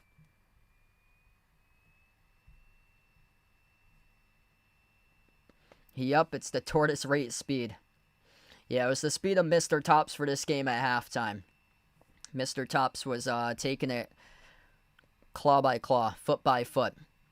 Right baseline dribble. Neesmith tangled up, fell down, kick out to the corner. Siakam launches the 3 off the back rim, no good. Tipped up to Cason Wallace for the defensive rebound. He shoots right out of the pack here as he dribbles all the way up to the corner. Finds J-Dub in and out of his hands. Gets it back though. SGA. Around the perimeter will slow it down. 8.5 left to go in the third. Takes on Nembhard. One-on-one. Backs his way. Bounce pass at the wing. J-Dub rises for the 3. Off the rim. No good. Rebound secure by Nembhard. Pacers needing something yet to make it to 50+ on the board. They can get that with a made field goal. Siakam high off the glass. No good. Missed a second chance off the putback. Went up. Got fouled. And now a chance for 50 coming up at the free throw line as Siakam will shoot 2.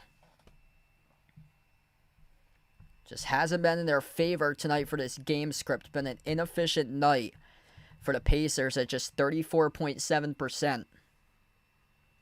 2 free throws coming up by Siakam.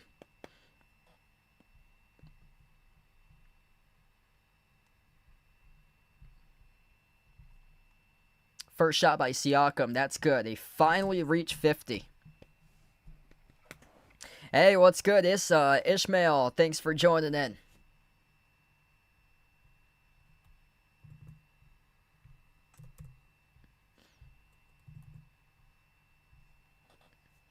Yeah, Halliburton been silent tonight. 3 points in 20 minutes, just 1 for 5 shooting. Second free throw is good. 3 rebounds, 3 assists for Hallie.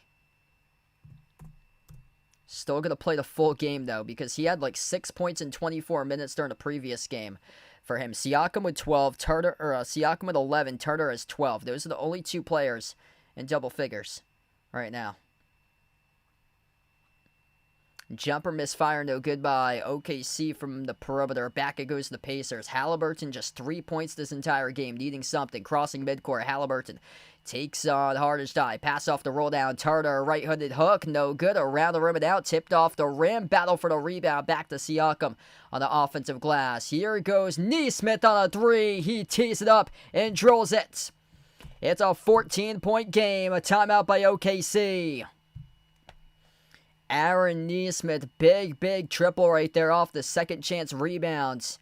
It'll settle up, send the 3 by Neesmith off the second chance opportunity. 68-54 to the timeout.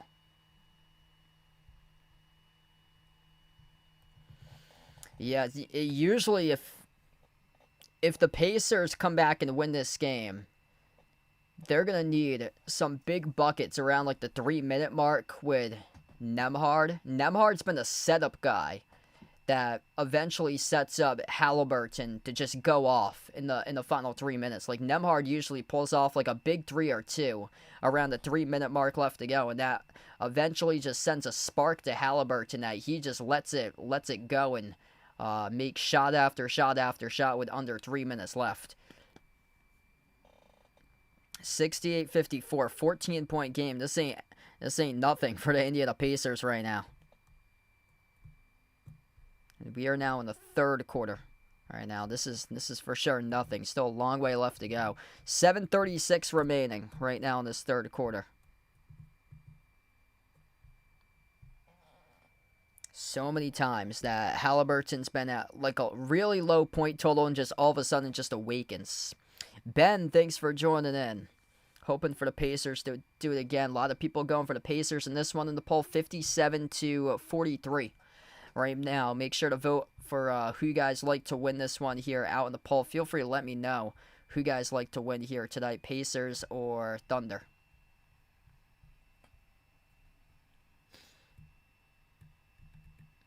SGA with 19, J-Dub with 12, Chet with 11. Those three guys on pace for 30, 20, and 15 games if they keep it up. Caruso's got 8, Wiggins has 8. Pacers going to get players to awaken here. Just 2 guys in double digits. 12 by Turner, 11 by Siakam.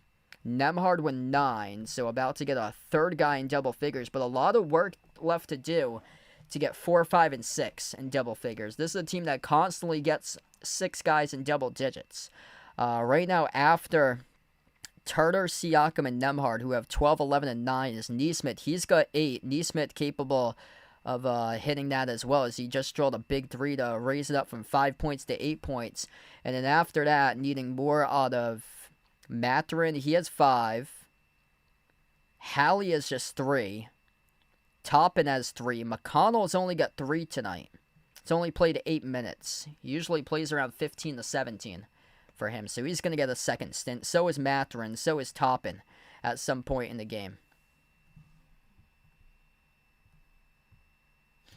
Yeah, they've kind of gone starter heavy for them. The change of pace guys haven't played that much tonight. Based on the minutes, Nembhard 25 minutes, 22 minutes each by Siakam and Halliburton, 20 minutes each by Nesmith and Turner. And then off the bench, haven't really exploded with minutes out of the guys tonight. Toppin with 9 minutes, Mathurin's played 10 minutes. McConnell with 8 minutes, Bryant with 4, Shepard with 2. Yeah, should probably get some more of their change of pace guys into this game, since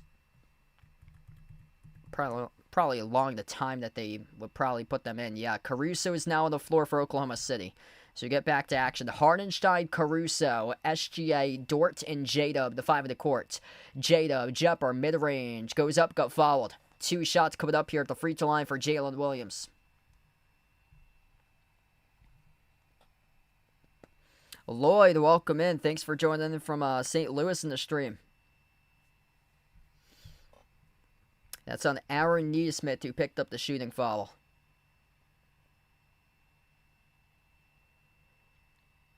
Halliburton, Nesmith, Turner, Siakam, and Nembhard. They still have the same starting 5. So same starting 5 is out there currently, whereas OKC turned to the bench early on. First free throw is missed by J-Dub. Second free throw is good. 15-point lead for the Thunder. Halliburton. Pass midcourt into the hands to Nembhard.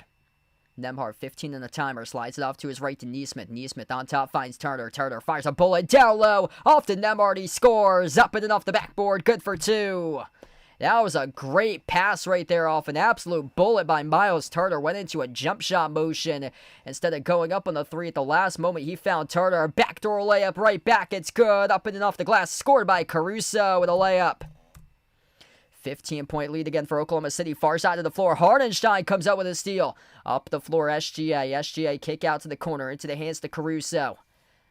Caruso up to double figures. He's got 10. Shea Gilgeous-Alexander backs his way to the mid-block outside the Williams door. Push pass, corner, three to Rainbow. Caruso delivers. Splash from the perimeter by Alex Caruso. 18-point lead for OKC. Caruso in an individual 5-zip run right now. 6:20 left to go in the third. Halliburton at the wing. Pocket pass finds Turner. Jumper. 15-footer. Swoosh. Miles Turner buries the two. Back and forth we go now. J-Dub around the perimeter. Slides it off to SGA. Bobbled it, got it back around the outside. SGA takes on Siakam, off to his right towards the dribble. Jumper deep to Shea Gilgeous-Alexander. Makes it look so easy. Splashes down the jumper to top of the free throw circle. 18-point lead once again. Siakam finds Halliburton. Halliburton kick out corner. Turner up fake. Spin move on. Hardenstein around the outside. Siakam has it. Gets past Caruso. Attacks the paint. Caruso picked up the reach and fall though. So this will send Siakam to the free throw line. 2 shots coming up. 5:39 left to go in the third. Yeah, OKC, every single time they keep on shutting down the door. This has been an excellent game out of Alex Caruso tonight. Tied for the number 2 scorer behind SGA. 21 by SGA. 13 by Caruso and J-Dub. 11 by Chet. Chet started off the game really well. He had 9 points in the first 9 minutes tonight. Really set the tone for his team. First shot's good.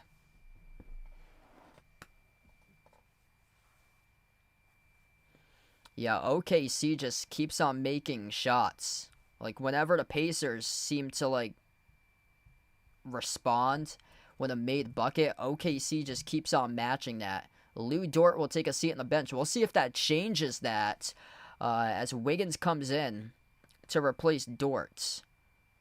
Yeah, there's been a couple playoff games where when Dort has substituted out, their opponent has been able to get on a run.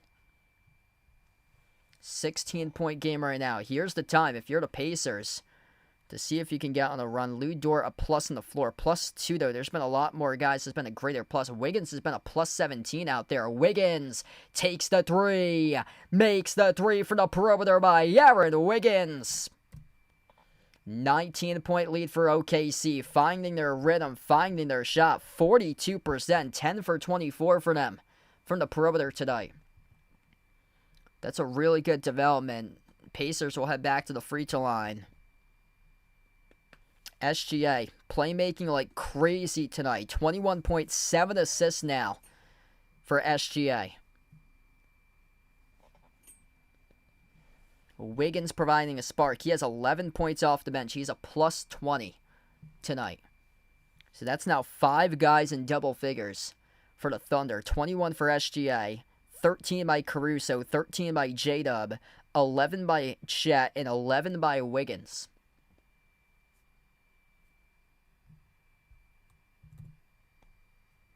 $79-61.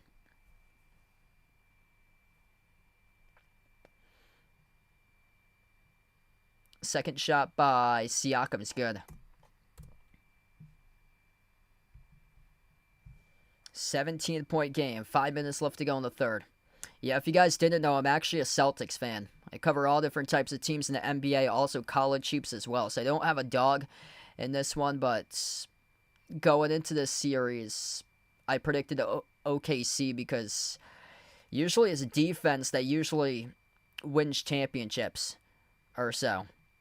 Indiana got a lot more scores on their team, but this defense just been insane tonight for Oklahoma City. This ball got deflected out of bounds in the corner. It's going to stay Pacers possession here, in and out of the hands of Caruso.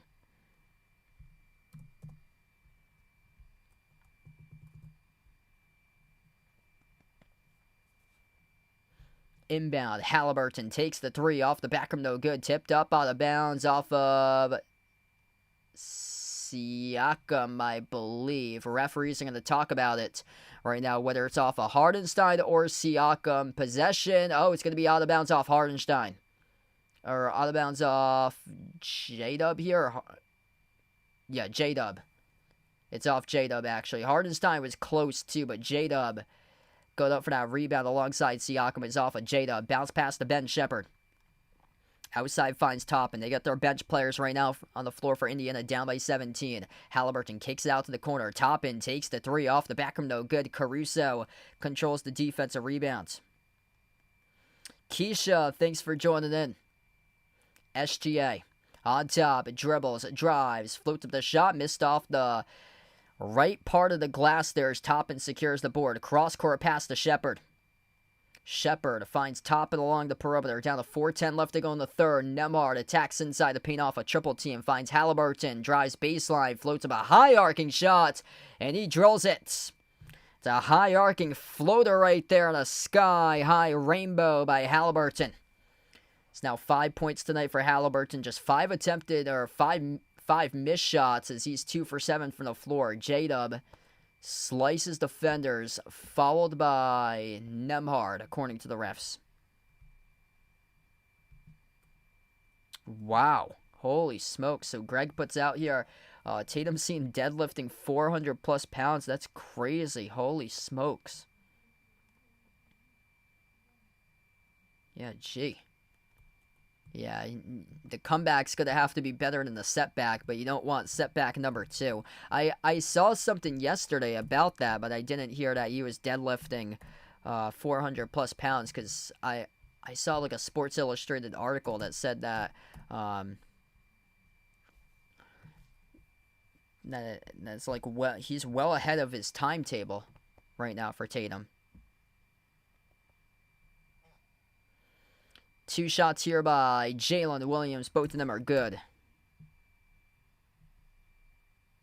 Yeah, he's only like 25 plus days into it. That's way too early to be doing that right now. I saw him post on Twitter yesterday that day 25 getting better, a little better every single day. SGA comes out with a steal, going on attack mode right here as he soars up to the rim, gets followed by Toppin.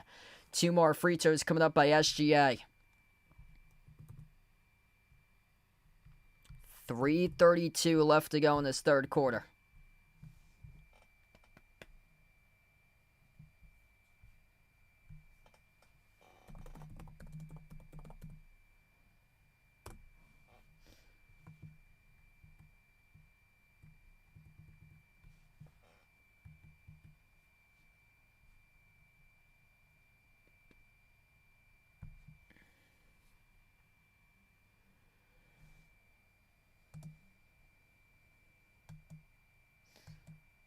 Yeah, he put out yesterday for Jason Tatum on Twitter, day 25, days starting to get a little easier.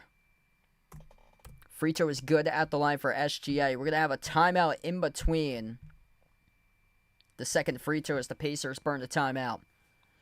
82-64 right now. Down to 3:32 left to go in the third as the Thunder have taken control of this game right now. 18-point lead. They've been up basically between a range of 15 to 20 throughout this third quarter, and they haven't letting go of that. At one point, it was down to 14, but they upped it right back to 18.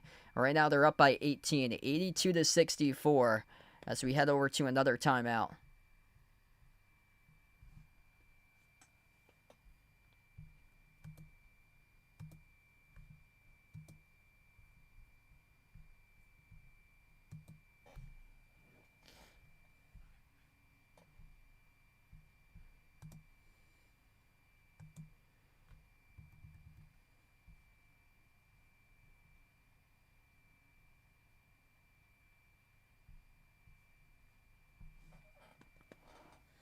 Alright, so if you guys are doing the stream, smash the thumbs up, hit the like, hit the subscribe right now in this timeout. And, man, what a bounce back game if the Thunder are able to keep this up and take it tonight.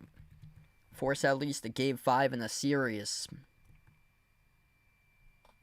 Just been on attack mode this entire game. OKC points in the paint 30-16. It's been through their defense, limiting the top team in the playoffs, the Pacers, to shoot just 37.5% from the floor. Thunder at 54% tonight. Really good bounce-back game for OKC if they can keep it up. They keep on shutting down the door this entire game. 22 points, 7 assists by SGA. Efficient for him on 8 for 15 shooting. 15 points by J-Dub. 13 by Caruso. Caruso and Wiggins been major X factors tonight for those two guys. 13 points on 5 for 8 shooting. 3 made threes by Caruso. 11 off the bench by Wiggins. Chet Holmgren bouncing back tonight. He had 11. He had 9 points in the first 9 minutes. Really set a tone and message for his team tonight. Came out to control this game. 15 by Siakam for the Pacers. 14 by Turner. Nembhard with 11. Halliburton, he can turn it on fast, but yet to do that tonight. Just 5 by Hallie. Nesmith has 8. Yeah, still got a long way left to go. Pacers can make a comeback, but this Thunder team, they should be able to realize that this is huge for the Thunder tonight. This is a game that they need.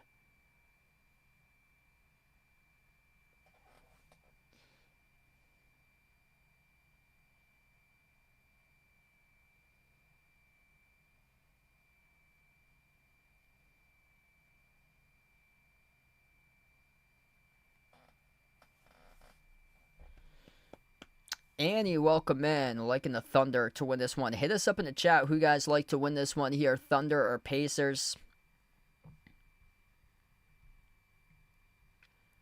To Live True, thanks for joining in. SGA awaiting one more free throw coming up. Yeah, nobody's really been able to explode for Indiana. 15 by Siakam leading the way. SGA's got 22 with the game leader. Yeah, SGA is probably going to lead every single game in this series. Free throw number 2 is good. It's a 19-point lead. Halliburton right now is on the bench. 3.5 left to go in the third. McConnell at the top. Slides it off to Mathurin. Mathurin at the left corner. Mathurin on the floor. And McConnell topping. Thomas Bryant and Aaron Nesmith. Nesmith rises for the 3. Right down the chute. He splashes it for the triple. That's a big-time J from downtown by Aaron Nesmith. 83-67, 16-point game now. He's got 11. Aaron Nesmith becomes the 4th starter out of 5 to record double digits tonight. It's just Halliburton. He's the only one that scored single digits, stuck at 5 right now. All the other scorers have scored at least 10+ right now. 10 for 24 shooting the 3 for OKC at 42%. Pacers are 10 for 29, 34.5% tonight from the perimeter. Again, SGA in the bonus now will shoot free throws. Pacers picked up a quick foul after that made 3 by Nesmith. This has been a really choppy third quarter here. Up and down, third quarter in terms of fouls. That was on Benedict Mathurin picking up a foul. Second free throw is good by SGA. 18-point lead right now for Shai Gilgeous-Alexander. Pacers with possession. Toppin at the top. Sends it off to Mathurin. Mathurin, edge of the midcourt logo, takes on Wiggins. One-on-one. Off the screen set by Bryant. Mathurin pushes out to his left to Nesmith. Nesmith drives an SGA to the low block. A double team. Gets past Caruso. Kick out corner. Tough 3 by Toppin. Blocked up in the air by Kenrich Williams as the Thunder come away with the basketball. Up the floor, Chat dumps it off down low. Kenrich Williams. Oh, he got denied at the rim by Thomas Bryant. A huge block right there by Bryant as the ball went out of bounds off the Pacers. Holy smokes, let's take a look at this replay right here. Kenrich Williams trying to dunk it over Thomas Bryant. Oh, is that legal? According to the refs, they missed it. His hand went underneath the netting of the rim. He blocked him through the netting. Thomas Bryant blocked Kenrich Williams in a slam dunk attempt through the netting of the rim. Refs didn't catch it, and the Thunder score off the inbound. 87-67. SGA made the jumper to baseline. He's got 27. Swoosh. Right back. It's good in the 2 by TJ McConnell. 2 minutes left to go in the third. Caruso. He's got 13 across his midcourt. Caruso bumped into and followed by Nesmith. Caruso awaiting 2 free throws.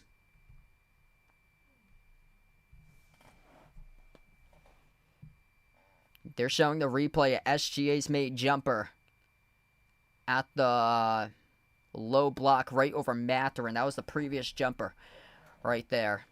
This is going to be free throws given to Caruso. He's been a major X factor all throughout the playoffs, all throughout this game as well. 13 by Caruso, 2 free throws away from 15. He's got 14, buries the first one. It's good production. Get production out of that guy right there. Alex Caruso, a proven champion 5 years ago with the Lakers in the Disney bubble. Having that previous champion on your team is just so key to success.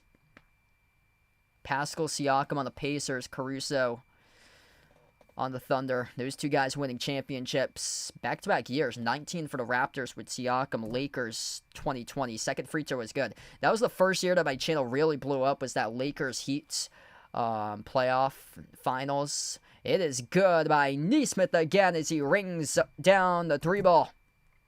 Aaron Nesmith starting to heat up from the perimeter. Just keep on feeding Nesmith right now. He's a hot hand currently. Nesmith up to now 4 made threes, leading the way. No other player in the Pacers has made 2 threes or greater. SGA missed the 3 off the mark. This is exactly what the Pacers need. A couple bricks by OKC to get them back in the game. McConnell circles his way around. McConnell out to the right corner perimeter. Finds Mathurin. Mathurin crossover. Takes on Holmgren. Minute 20 left to go. Off to Nesmith. Nesmith flicks the pass down low. Bryant goes up. Bryant gets fouled. 2 free throws coming up here by the Pacers with Thomas Bryant on the SGA, who picks up the shooting foul. Fouls right now racking up in this game. 3 by Mathurin for the Pacers. Everybody else with 2, 1, or 0. On the other side, Thunder in quite a bit of foul trouble. 3 personal fouls each by SGA, Lou Dort, Cason Wallace, and Caruso. They have 4 guys who have 3 each. First shot is good by Bryant. Sonny, thanks for joining in. Appreciate it here. We got 500 plus, hitting 600. If you're new in the stream, smash the thumbs up, hit the like, hit the subscribe. Next stream, I'll be back on Wednesday, 8:30 p.m. Eastern Time, 7:30 p.m. Central, 6:30 Mountain, 5:30 Pacific for Game 3. Second shot missed off the mark by Bryant. Huge rebound ripped away by the Thunder with Isaiah Hartenstein. 16-point game. SGA floats the pass off to Hartenstein. Lobs it up over the top. Chet Holmgren soars up and he throws it down with a 2-handed flush. That was nasty right there. Hartenstein attacking inside the key. Swung it off to his right to SGA. Back to Hartenstein and floated the pass to the roller to Chet Holmgren, who scored. That was sick right there. Holy moly, what a pass by Hartenstein. Back to the free throw line will go the Pacers. That's been a really just choppy third quarter. Another foul committed by the Thunder. It's Mathurin shooting 2. First one's good. We have 55 seconds left. That was an incredible assist. It was SGA to Hartenstein with a lob over the top to Holmgren. Second free throw is skipped around the rim and out. Hartenstein collects another defensive rebound. I had him on 7.5 plus rebounds tonight for him on the over. He's got 6 right now. 2 critical rebounds in the last 15 seconds. 45 seconds left to go in the third. 17-point lead for the Thunder. SGA slows it down. SGA dribbles up. Crossover behind his back. Sticks right past Mathurin. Soars up to the rim. No good. Hartenstein with a huge offensive rebound. Holmgren with a 3 around the rim and out. Mathurin secures the defensive rebound. Mathurin looking for some momentum. No good. The pass got intercepted by Hartenstein. Out on the run. Holmgren tracks it down. 20 seconds left to go. Holmgren bounce pass corner. Wiggins open 3. Takes it. And before that, a foul. Or no, we're going to have an injury stoppage here, I believe. Yeah, injury stoppage on Nesmith as he went down and now he's up. Did they get him on the foul here? 15.9 yep, they got him on the foul. So he's up. He's okay. It took him a couple moments to... He was like landing on his back inside the key. He was on his back inside the key for Nesmith, but Nesmith collided right with Holmgren. And Chet Holmgren will get the benefit of the call here to go to the free throw line and shoot too. First one is good. 92-74. It's been a huge amount of free throws right now. Massive amount of free throws in this third quarter. This third quarter has just been choppy. Chet Holmgren, second shot here coming up at the line. Neesmith just picked up his third for personal fouls. And that one is good. 93-74. I got to go over foul trouble at the end of this quarter because we got a lot here. Shepard and Neesmith with 3.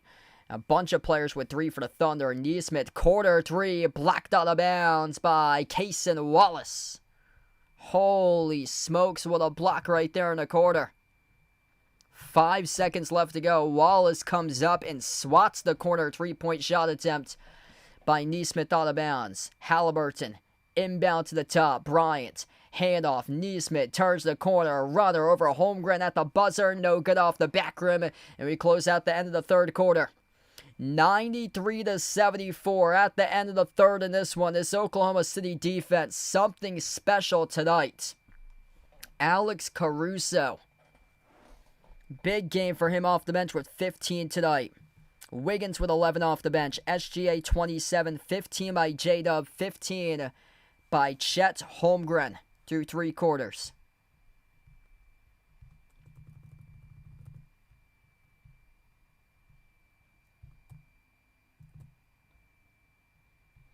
They really got these guys playing well today. OKC, they've always provided an answer tonight.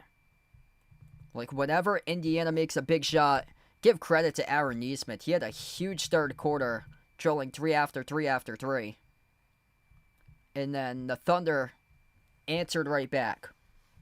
Aaron Neesmith, big third quarter for him. He's up to 14 now. 4 made threes. He's the only hot hand. Everybody else with 1 made 3 or 0 for the Pacers. So he's the only guy that's made multi-threes. 4 for 8 from 3 for Neesmith. 15 by Siakam, 14 by Neesmith, 14 by Turner, 11 by Nembhard. And Halliburton's only got 5 points in 26 minutes tonight. Bench really hasn't been existed either. 6 by Mathurin, 5 by McConnell, 3 by Toppin. Toppin came crashing back to earth tonight. But still, still a 19-point game, 12 minutes left to go. Gonna have to see a furious rally for Indiana. Only thing helping them out tonight, I would say, is foul trouble. Thunder in quite a bit of fouls right now.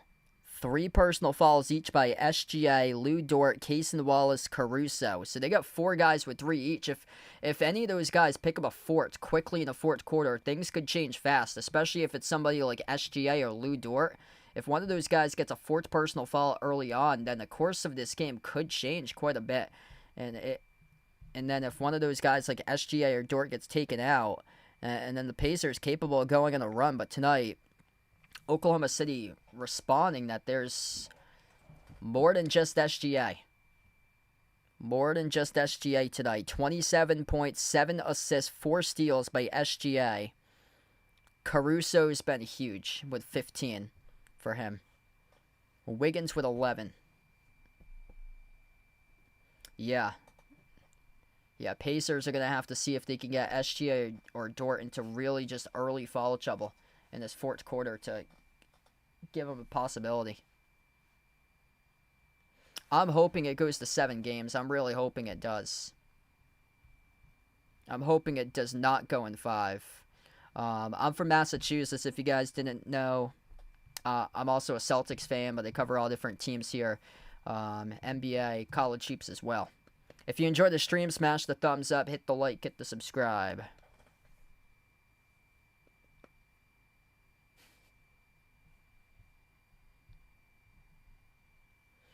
Ice Baby puts out, when she started this channel, nobody really talked. All they say was sup. Lol. And look at Ice Baby now, cranking out the comments in the comment section, leading to a number 3 crown tonight for Ice Baby, it looks like. Thanks for joining in. We got Jazzy Blues in the stream. Hit us up in the chat who you guys are rooting for here at the finals. Type it in, Pacers or Thunder. 93-74 as we start off the fourth quarter. Left to right on the floor, Thunder with the basketball. Hardenstein on the floor with Wiggins, Caruso, J-Dub, and also Cason Wallace. There is Isaiah Hardenstein rolling down to the hoop, soars up, and he scores. Up and in with a layup. 95-74, 21-point lead. Great start to begin this fourth quarter for the Thunder. Halliburton around the perimeter. They get charged on a turnover. It's a traveling violation charged to Halliburton. Tough game tonight for Halliburton. Oh, that's awesome from Lowell for Ben. Yeah, I just drove through there today, coming back from New Hampshire. I'm out from, I'm in southeast Mass, kind of towards Providence, Rhode Island. But yeah, coming back from New Hampshire, we drive right past Lawrence and Lowell. We enter the highway, the 125 exit in Haverhill is where we pick up 495, head back home.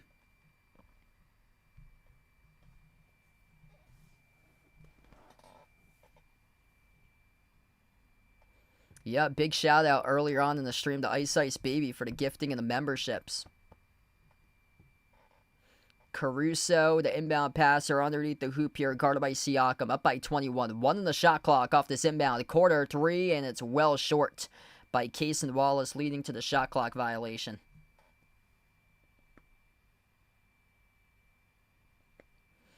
Yeah, I can get that for you, Ice Ice Baby. If you're ever interested, you let me know. Zia, welcome in on the stream. If I'm pronouncing that correct, my apologies if I'm not. But thanks for joining in. Halliburton, bounce pass off the roll down. Tarter tried to throw it down, and he did as he punched it through with a right-handed dunk. Holy moly right there by Miles Tarter with a humongous hammer. Bounce pass off to Wiggins. Outside to Caruso. Into the hands to J-Dub. J-Dub, jumper, mid-block, off the rim, short, tipped by Caruso. Over to Wiggins for the offensive rebound. Wiggins steps into an open three. Off the back rim, no good. Offensive rebound controlled by Wallace. Wiggins again for the perimeter. Swoosh! Aaron Wiggins, bang from downtown for Oklahoma City. 22-point lead. Battling tough on the glass tonight for OKC. Halliburton got stripped. Halliburton lost it. Wiggins with a steal. Wiggins up the floor. It's a three. Off the rim, no good. J-Dub offensive rebound and bumped into here by Nembhard on the loose ball foul.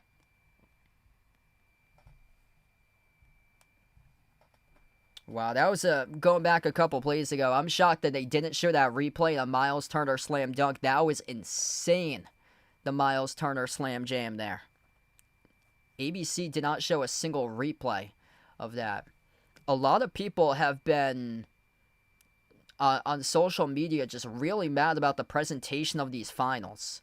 Because, okay, so there is an NBA Finals logo on the court. NBA Finals presented by YouTube TV, but a lot of people are just unhappy about like the court presentation because there's so much more that they've done with the NBA play-in courts than what the presentation has been in the NBA Finals courts. Oh, what a pass going backdoor to Caruso. Referees will not count the bucket. That was a sick layup there going backdoor by Caruso. The refs will not count it. Wiggins off to a cutting Caruso. Scored a layup backdoor. The whole crowd was like, count it. And then the referees waved it off, said that Caruso got bumped off before he went into the layup motion. Lob over the top looking for Hardenstein. Back to Jada. Blocked to the rim by Siakam. Up in the air. Wiggins has it. Dumps it off down low to the corner. Into the hands to Wiggins. 2 in the timer. Wiggins floats him an off-balance shot. Off the back rim. No good. Out of the hands of Turner. Nope. It's out of bounds by the Thunder, according to the refs. It will go back to Indiana now. Hardenstein was pleading his case. Thunder will not challenge. 9.5 left to go in the fourth. Runner is good by Halliburton. Finally, Tyrese Halliburton able to get a teardrop right there. Yeah, those are digital inputs to the court. So the NBA Finals logo presented by YouTube TV, those are like digital imprints of the court. So it's a lot of people are frustrated by the whole presentation of it because it seems like it should have a lot more than what it has or so for these finals. Caruso puts up the shot, goes up, gets fouled. 2 free throws coming up here by Caruso. 9:13 left in a 20-point lead right now. We have seen a 20-point lead get chopped down quite a bit in the finals. And turn around to a dub for another team. But this is not the Knicks tonight that's playing in this game. First shot's good. There's something that with that New York Knicks team that when they were down by 20 would come back, did it multiple times throughout the playoffs. But yeah, they're not playing tonight. SGA is probably going to come back in. Yeah, probably going to come back in. It's not like they're up by like 25 or 30. If they go on...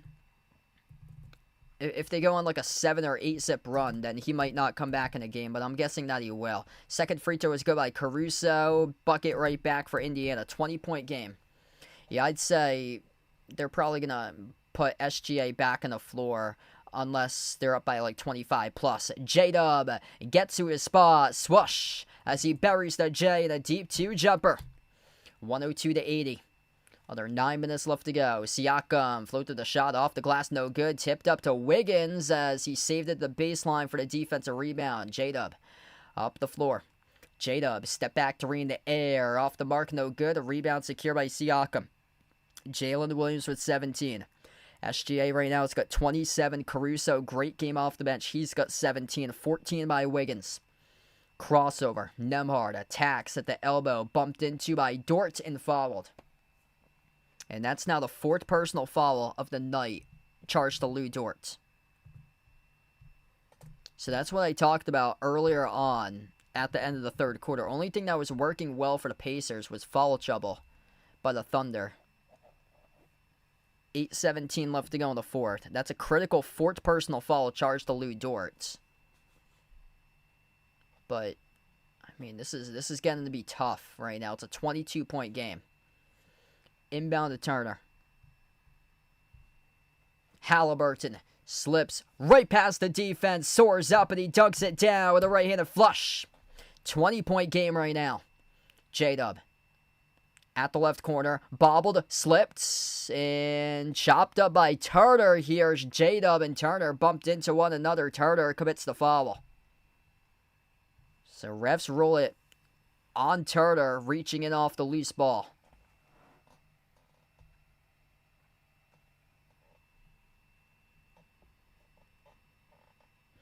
Halliburton with 6 this quarter. He's got 11. I predicted the Thunder to win this one.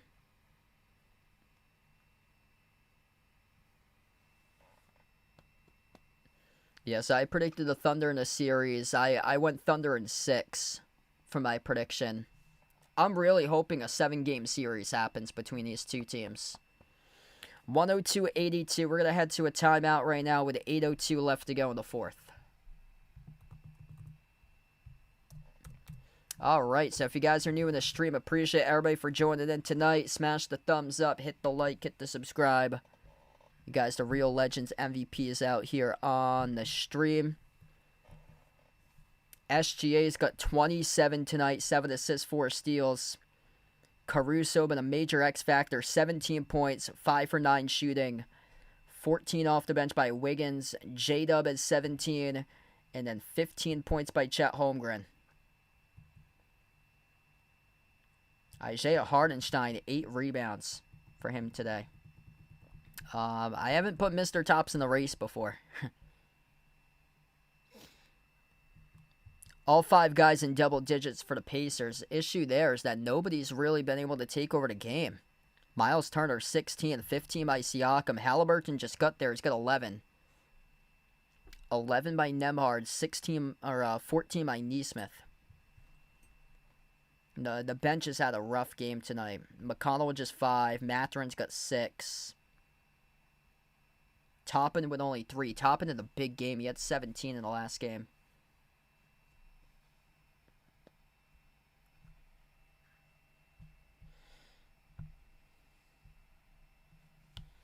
Pacers right now are challenging the call on the floor. So, initial call, Miles Turner, loose ball foul. Trying to track down... he's trying to track down the ball in the corner with Jalen Williams. got called in a loose ball foul. So Miles Turner, personal foul. And Pacers are challenging the foul charge to Turner right now.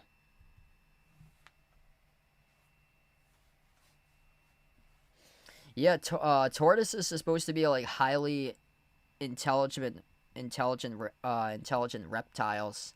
So they can memorize walking patterns for like up to 9 years. So yeah, when we go up to New Hampshire, we take him in my bedroom in New Hampshire and close the door. He's able to know that walking pattern and store it in his memory for 9 years. So we usually have him walk around. We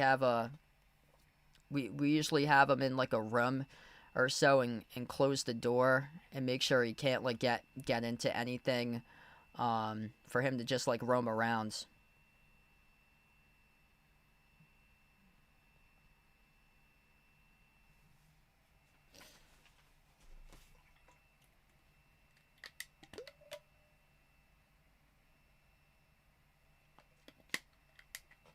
Yeah, Zio, welcome in on the stream. Thanks for joining in.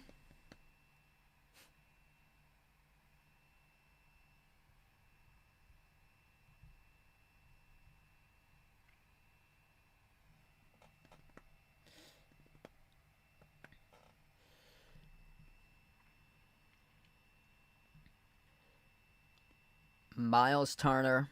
Oh yeah, there's quite a bit of contact right there to the back of the head area of Jalen Williams as Miles Turner got a hold of the back of the hair of Jalen Williams as Jalen Williams went down. So the call got upheld on the coach's challenge by the Pacers, and the Pacers lose the challenge. Call stands. Free throws here at the line for OKC with J-Dub, and the first one's good.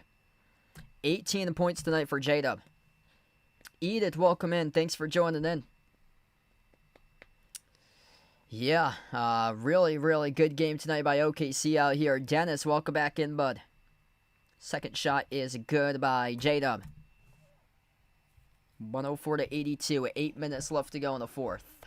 Jumper is good from the perimeter as Halliburton is able to splash it down with a 3-ball. 19-point game right now. It's all going to depend on what happens in the next couple possessions. SGA. Double team gets the way off the Holmgren. Dish outside to the wing. J-Dub across the floor off the Wiggins. He tries an open three. Right down the chute. Delivers.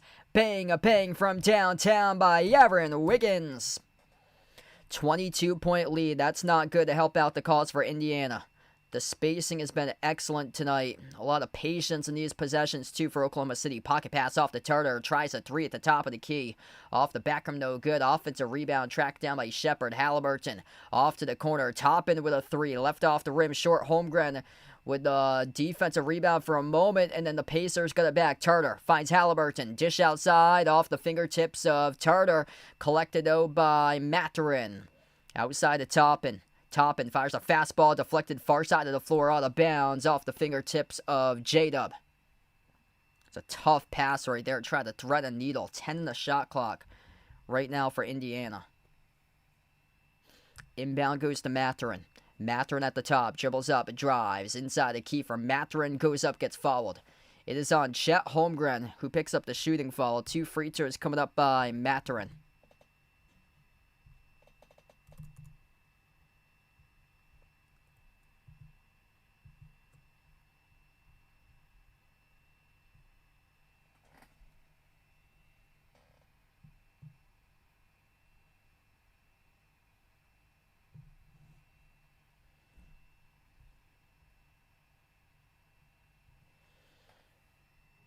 First shot's good.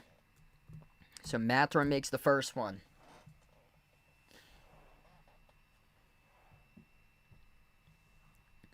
Siakam's got 4 for the Pacers. Everybody else with 3 or 0. Yeah, Lou Dort's got 5 right now. Chet has 2 for fouls. Second by Maturin. That's good.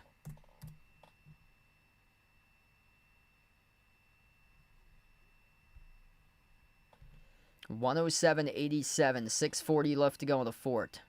SGA, 12 at the timer. Dribbles up inside the key jumper. Deep two. Cans the jumper. That is good right there for Shea. Gilgeous-Alexander. Got right to his spot. Knocked down the J for an 18-footer. 29 right now for Shea. Halliburton on top off to Bryant. Slides it off to Toppin. Toppin turns the corner. Drives. Missed the layup with the left hand. Out of bounds off the hands of the Thunder last, according to the refs. So Holmgren was there trying to battle with Toppin for the rebound, but went off a Chet last.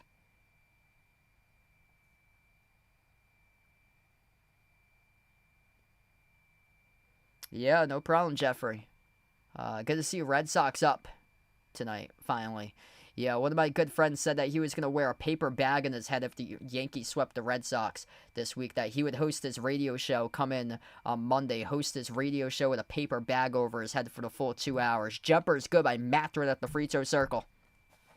20-point game right now. This has been a choppy second half here. Up and down with fouls. SGA attacking the paint on Bryant. Bryant picks up the reach-in foul.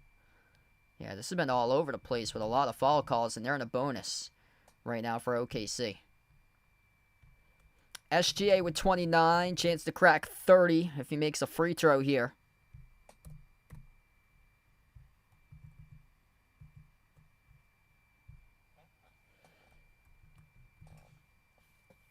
First shot's good. He's 8 for 9 tonight at the free throw line.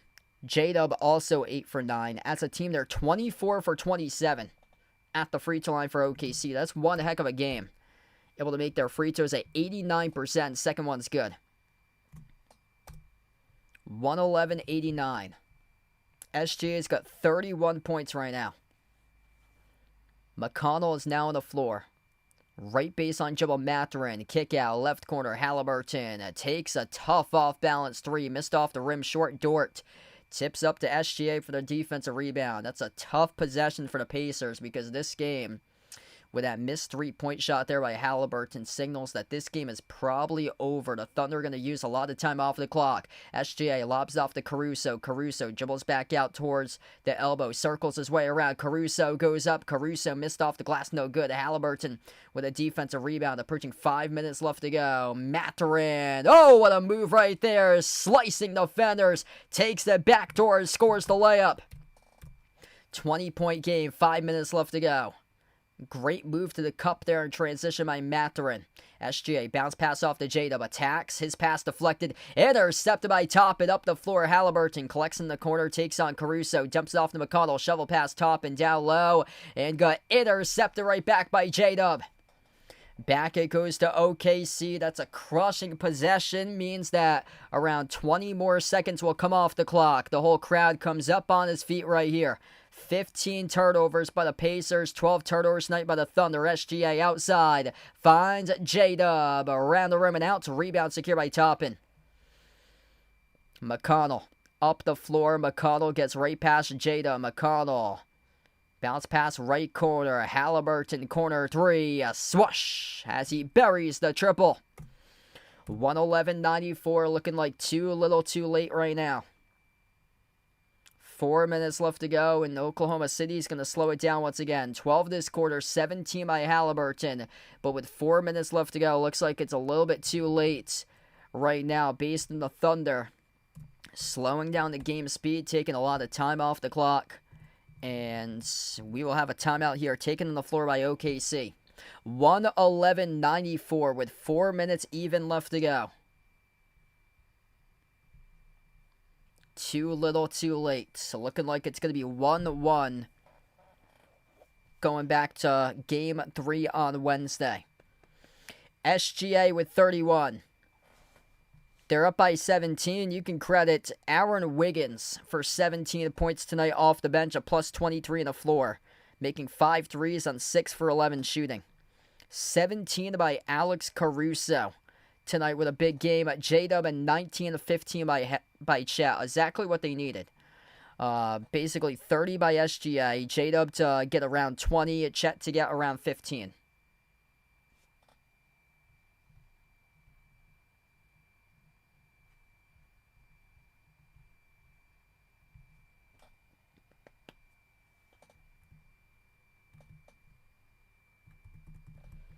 Yeah, nobody was able to take over this game for the Pacers, unfortunately. So, Halliburton's the top scorer. He had 5 points at the end of the third quarter. He's got 12 in this quarter alone. 17 by Halliburton. 5 turnovers, though. 17 points. 16 by Turner. I thought a lot more out of Siakam tonight. Siakam just 3 for 11, 15 points, minus 15. A tough game by Siakam. Neesmith with 14.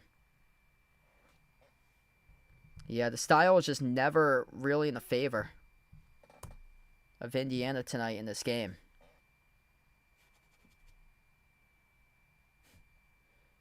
Pacers shot the ball low percentage, 42% from the floor.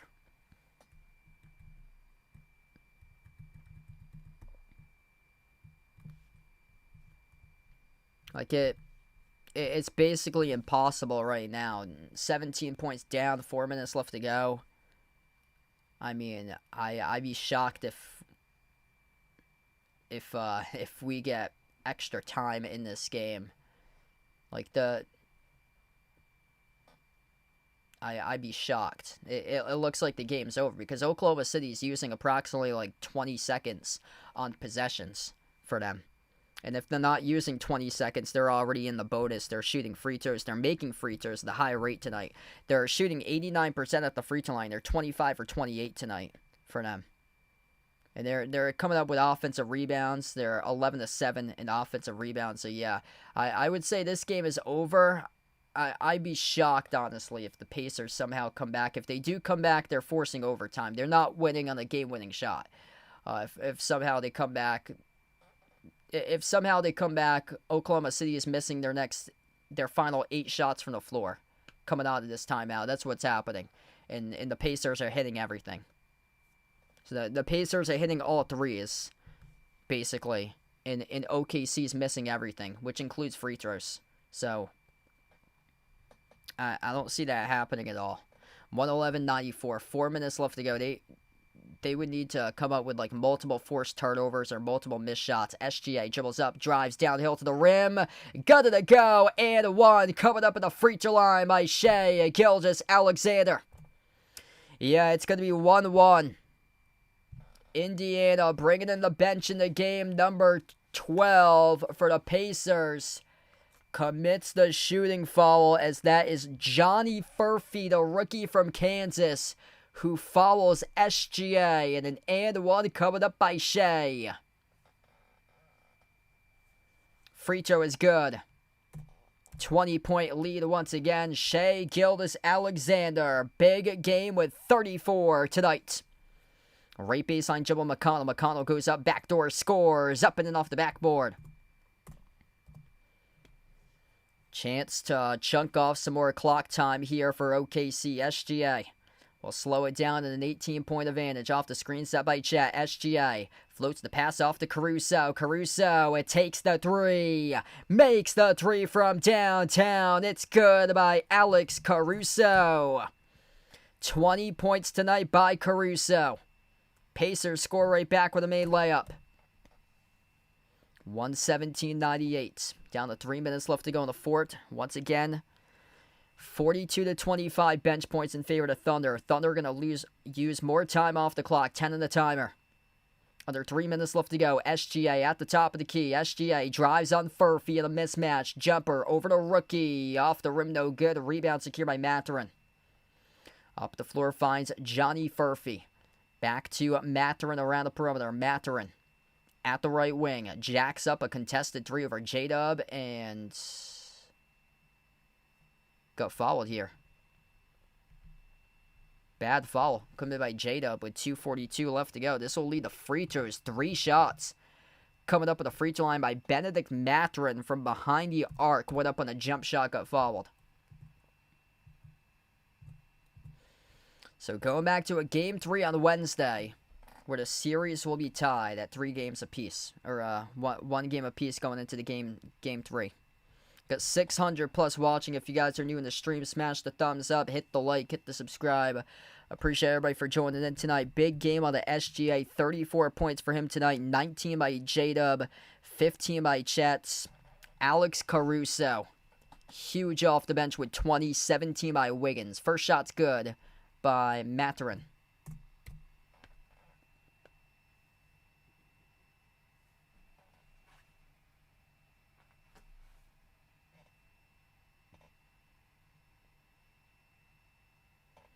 Second shot, missed off the rim short. He was fouled on the three-point shot, so he'll have a third coming up.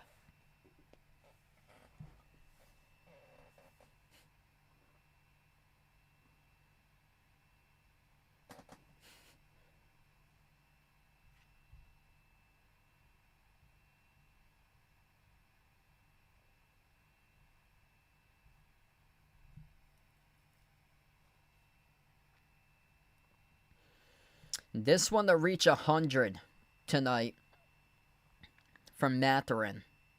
And that's good. 117-100. Wiggins with possession. They've cleared out the bench. Wiggins, Caruso, Kenrich Williams. Lou Dort's on the floor right now alongside Kenrich Williams as well. We got free throws coming up here at the line. That was a hard foul. Charge to Indiana. That's on number 16. James Johnson, who picked up the shooting foul. First time on the floor tonight.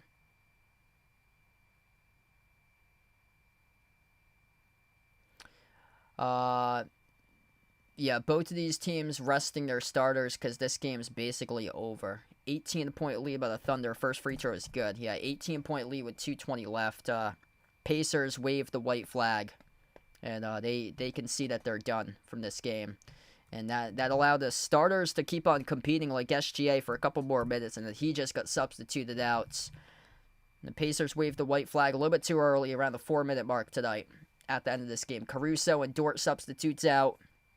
Isaiah Joe will get some playing time right now to close down the final 2:25. Second free throw, no good. Skipped around the rim and out. Furphy with a defensive rebound. McConnell. Hand off to Shepard. Shepard tees up the three off the rim, no good. A rebound secured by Jay Mitchell for OKC. On top to Jalen Williams, number 6. Lob to Jay Will and lost it out of bounds at the turnover. 2 minutes left to play. It'll go back to a game 3 tied up at 1 apiece. Oklahoma City. Hard-nosed defensive unit did it tonight with their lockdown defense. Limited the number 1 team in the playoffs to shoot just 43% from the floor tonight. James Johnson off the Furphy. Outside of Mathurin. 12 of the timer. Mathurin takes the jumper around the rim and out. Jay Will with a defensive rebound. Isaiah Joe has it up the floor. 43-27 in bench points. Caruso and Wiggins had a major factor off the bench in this win for OKC. 20 by Caruso, 17 by Wiggins tonight. Johnson drives on Jalen Williams. Dump off down low. That's number 6, Jay Will from Arkansas. James Johnson. Bounce pass off to Mathurin. Mathurin takes on the Ousmane Dieng inside the key. Mathurin kick out corner. Ben Shepard. Open 3. Got it. 15-point game in the final minute. 15 left to play. Finally, good hear Red Sox 1-1 tonight. Thanks for the update, Jeffrey. Final minute left to go. Jay Mitchell. Towards his right around the perimeter, bumped into by James Johnson and fouled.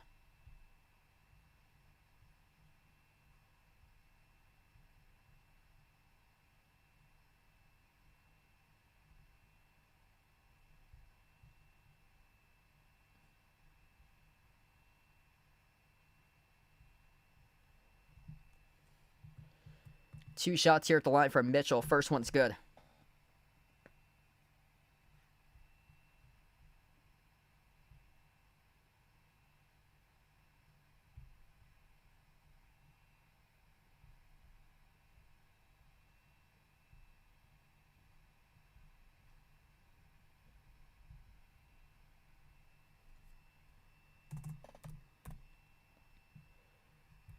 Pacers make a shot right back here. Final 50 seconds left to go.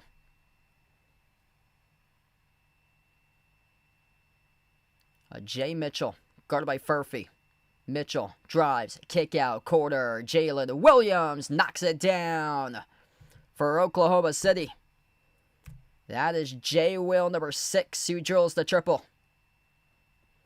Everybody making an impact today in this game 2 for OKC. A layup is good by James Johnson with 22 seconds left. OKC came out, gun on the run, late stage of the first quarter, controlled the game in the second quarter and beyond. And for Oklahoma City, hard-nosed defensive game tonight. Did it right through their defense to pick up a victory, even up this series at 1 apiece. Final score, 123-107. Oklahoma City evens up the series as they'll be going to a Game 3 on Wednesday in Indiana. The Thunder pick up the victory tonight here, 123-107, the final score. What a bounce-back effort tonight by Oklahoma City. Shai Gilgeous-Alexander, 34 points, 19 by J-Dub, Chet Holmgren with 15. But who really shined tonight was the bench. 20 points by Caruso, 18 by Wiggins. Both of those guys excellent off the bench tonight. Whereas the Pacers, they put 7 guys in double figures. Nothing new, but nobody really took control of the game for Indiana tonight. Halliburton with 17, a little too late though, as he had just 5 points through 3 quarters. And then poured in 12 points in the fourth quarter, but it wasn't enough in the end tonight. Nobody else really was able to take over. Miles Turner with 16, Siakam with 15. And this is the second game in a row here that the Pacers haven't really been able to generate any guy to go off for 20-plus points. They've yet to record a 20-plus point score in this entire series so far for them. So they're going to need guys to go off in this series, and they've yet to get that so far for Indiana. And they were held to a low percentage tonight, 45%. That's much lower than what they're usual of, around 50% in this playoffs. OKC was excellent this entire game. They came out, they controlled the glass. They were +8 on the glass tonight, 43-35. Played downhill, got to the paint, 42-34 points in the paint. And they did what they do best, is forced turnovers. 15 forced turnovers tonight committed by the Pacers in this game. And just a textbook game led by their defense for Oklahoma City to bounce back, having a really good game off the bench by Caruso and Wiggins, both as an X factor, combining for 38 total off the bench. SGA with 34 himself tonight and 8 assists. Thanks for joining in tonight for this one here, folks. 123-107 the final score as the Oklahoma City Thunder pick up a victory in Game 2 of the NBA Finals. It's now tied up through 2 games apiece here. Really appreciate you guys for joining in. And before I sign off tonight, we are going to close out to the channel members. All channel members get a shout out to each and after each and every one of my live streams here. Big shout out again for Ice Ice Baby with more members on here gifting out the membership. So we got 5 new gifted members by Ice Ice Baby. We got Kenneth, Bill, Carlos, Geary, and this guy on the membership. Big shout out to this guy being on the channel for a long time and being a part of membership, being gifted that membership tonight by Ice Ice Baby. So here's all the channel members. I think we got like 30 plus now. Big shout outs out here. It goes to all these people: Jason, Bradley, Warren, Kelly, I Am Ghost, the Nisha Player, Asia, Ice Ice Baby, Katie Ogie, SGA Sports Talk Channel, Lonely Satellite, Natural Nate, Ian, Michael, John, Norma, Jonathan, Guido, Mark, Jobo, Michigan Sports, Canabro, Mike, Greg, Vegas, Pringle, Fishing Up a Storm, Ride Dog, Woody, Sam, Jedlocket Productions, Flip the Script, Barco, Andre, Andrew, Know Yourself, Pat in the chat, William, the infamous Marty Marr, Joseph, Kenneth, Bill, Carlos, Geary, and this guy. Thanks all for joining in tonight, being a part of the stream for this one. The Thunder even up this series 1 apiece, entering Game 3 on Wednesday. I'll see you guys back Wednesday night for Game 3 taking place at Indiana. It is tied up 1-1. Thanks all for joining in tonight. And enjoy the rest of your Sunday, everybody. Thunder, big win tonight, defending home court, 123-107, the final score over the Pacers. Thanks for joining in, everyone, and enjoy the rest of your Sunday night.